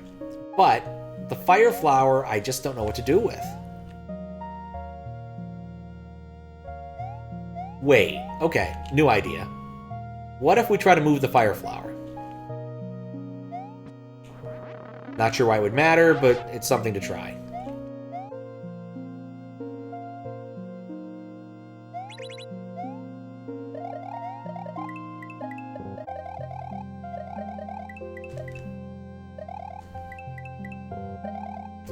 That appears to be something we can do that has meaning. Why? I'm not sure, but that's clearly what the level's telling me to do. Alright, I've moved the Fire Flower. Why do I want to move the Fire Flower? Why the fuck did I want to move the Fire Flower up here?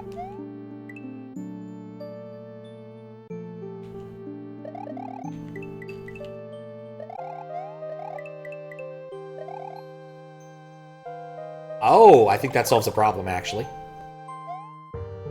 I think. So now I can do this. And now I can do this.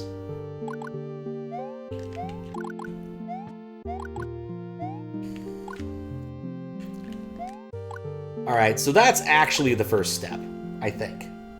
It also means I probably want to grab the mushroom there instead, maybe? I don't know. There's a few possibilities yet, but that does mean I can do this part without having a Yoshi, which is nice. And that was one of the big constraints.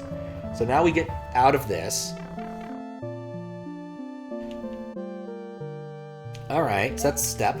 That's a step.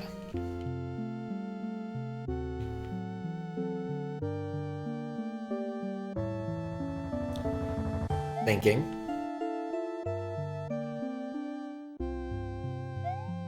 It's a case where I almost want to have save states.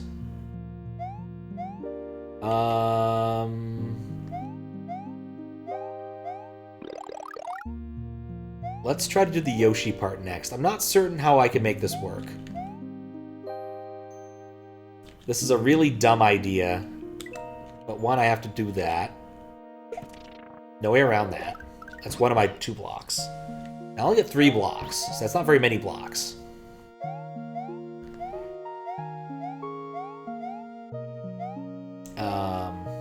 Oh, right, I can't bring a Yoshi up there, so I can't spook the Yoshi while it's on his tongue. That was my idea for how to make that work, and that's wrong. So...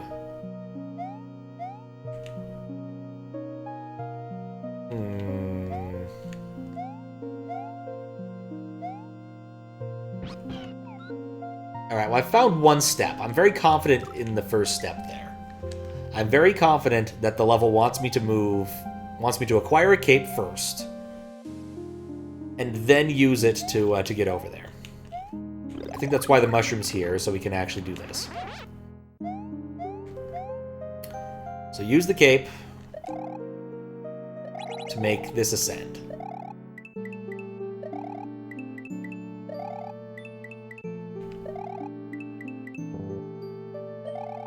Alright, and then I can get up here with the cape. There's the fire flower, which allows us to do this. Now I think I might have to come back with another cape, but how would I do that? So either I need some way to get the Yoshi up there and still spook him. But like this feels like an important chain that we've discovered, is the cape to fire flower transition. We've managed to get that far without spawning a Yoshi, which means that there might be value in trying to spawn a Yoshi now. Over here. We have to figure out what we want to do with this.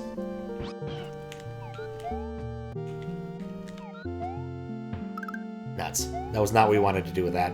Alright, I have some ideas, but they're kind of tricky, so we'll try out one or two of them. But I'm reaching a point where I'm really tired, and I do actually have to go to the bank tomorrow, so I need to be awake at a certain hour. A certain more reasonable hour than usual. But I do want to try this idea with the Yoshi. I think it might be possible for me to pull that back quick enough that I can have a cape on the other side. Maybe. But like, I feel like this has to be the purpose for this Yoshi. No. There's nowhere near enough frames for that. I could do it with the mushroom. I could get the mushroom through the filter. I'm not certain I just need to be big tails anywhere yet. What do I mean? Go to the bank? I mean, I need to go to the place where I store a non-trivial amount of money and talk to a person who works at the bank. But there's no secret meaning here. It means I'm literally going to the bank. How you doing, Fries?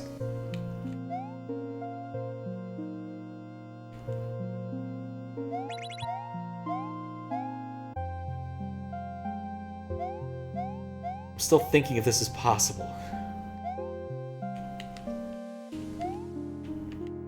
Like, the only thing you can do with this Yoshi, absolutely the only thing you can do, is this.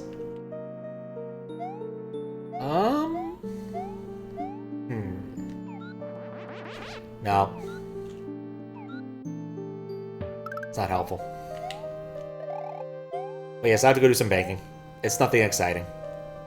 Or at least nothing I'm going to tell you guys about for a while.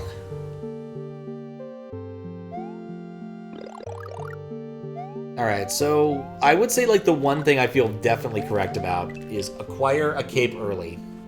Use the cape to move the fire flower upward.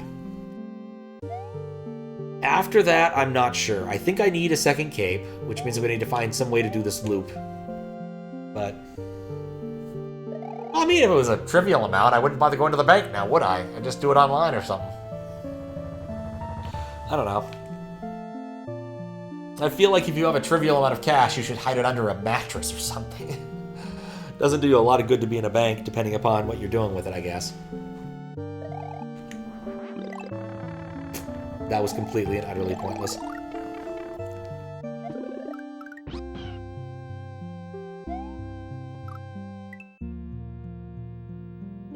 Like, I'm fading and I have no idea what I'm doing. I've been through this. I've been at this for like an hour.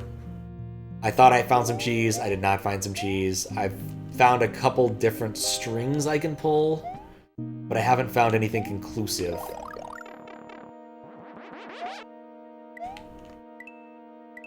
So, it's just ones and zeros, bro. Not all currency is cryptocurrency. God, I can't believe I missed that for so long. That cloud there is literally telling you this is the way.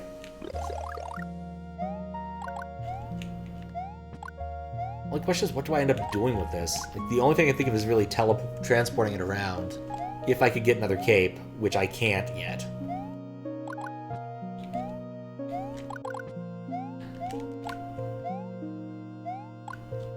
Anyway, it's not just ones and zeros, it's the idea of them being, of those ones and zeros being currency that really matters.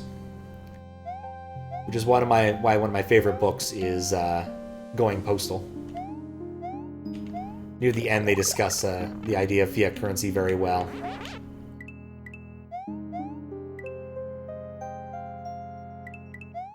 Which is appropriate given all the bank failures recently, I suppose. And that being one of the important things that happens near the end of that book. Not critical, not really a spoiler, just that's a thing that happens.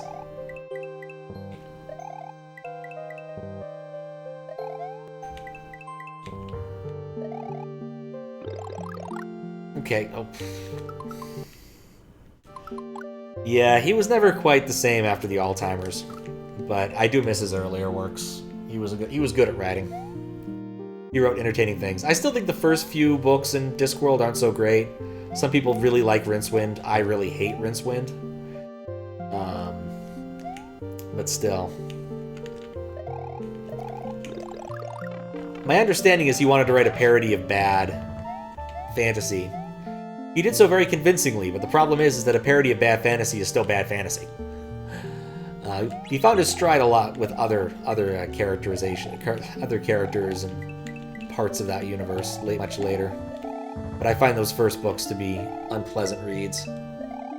Maybe I should give Rincewind another try. It has been like 20 years, but I really doubt my opinion would change much. Either way, I don't think I've got much more in me, and I've been saying that for the last hour, and it being about 4 a.m., I think it's true. So.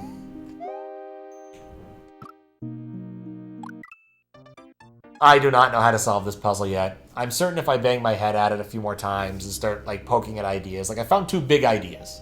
One was moving the fire flower, the other was being able to spook the Yoshi with the blocks. I think there might still be one more big idea that I don't have access to yet, and I'm too tired to figure it out. Anytime you wrote about the city, you turned to a story about Vimes? Not just Vimes, Veterinary, please.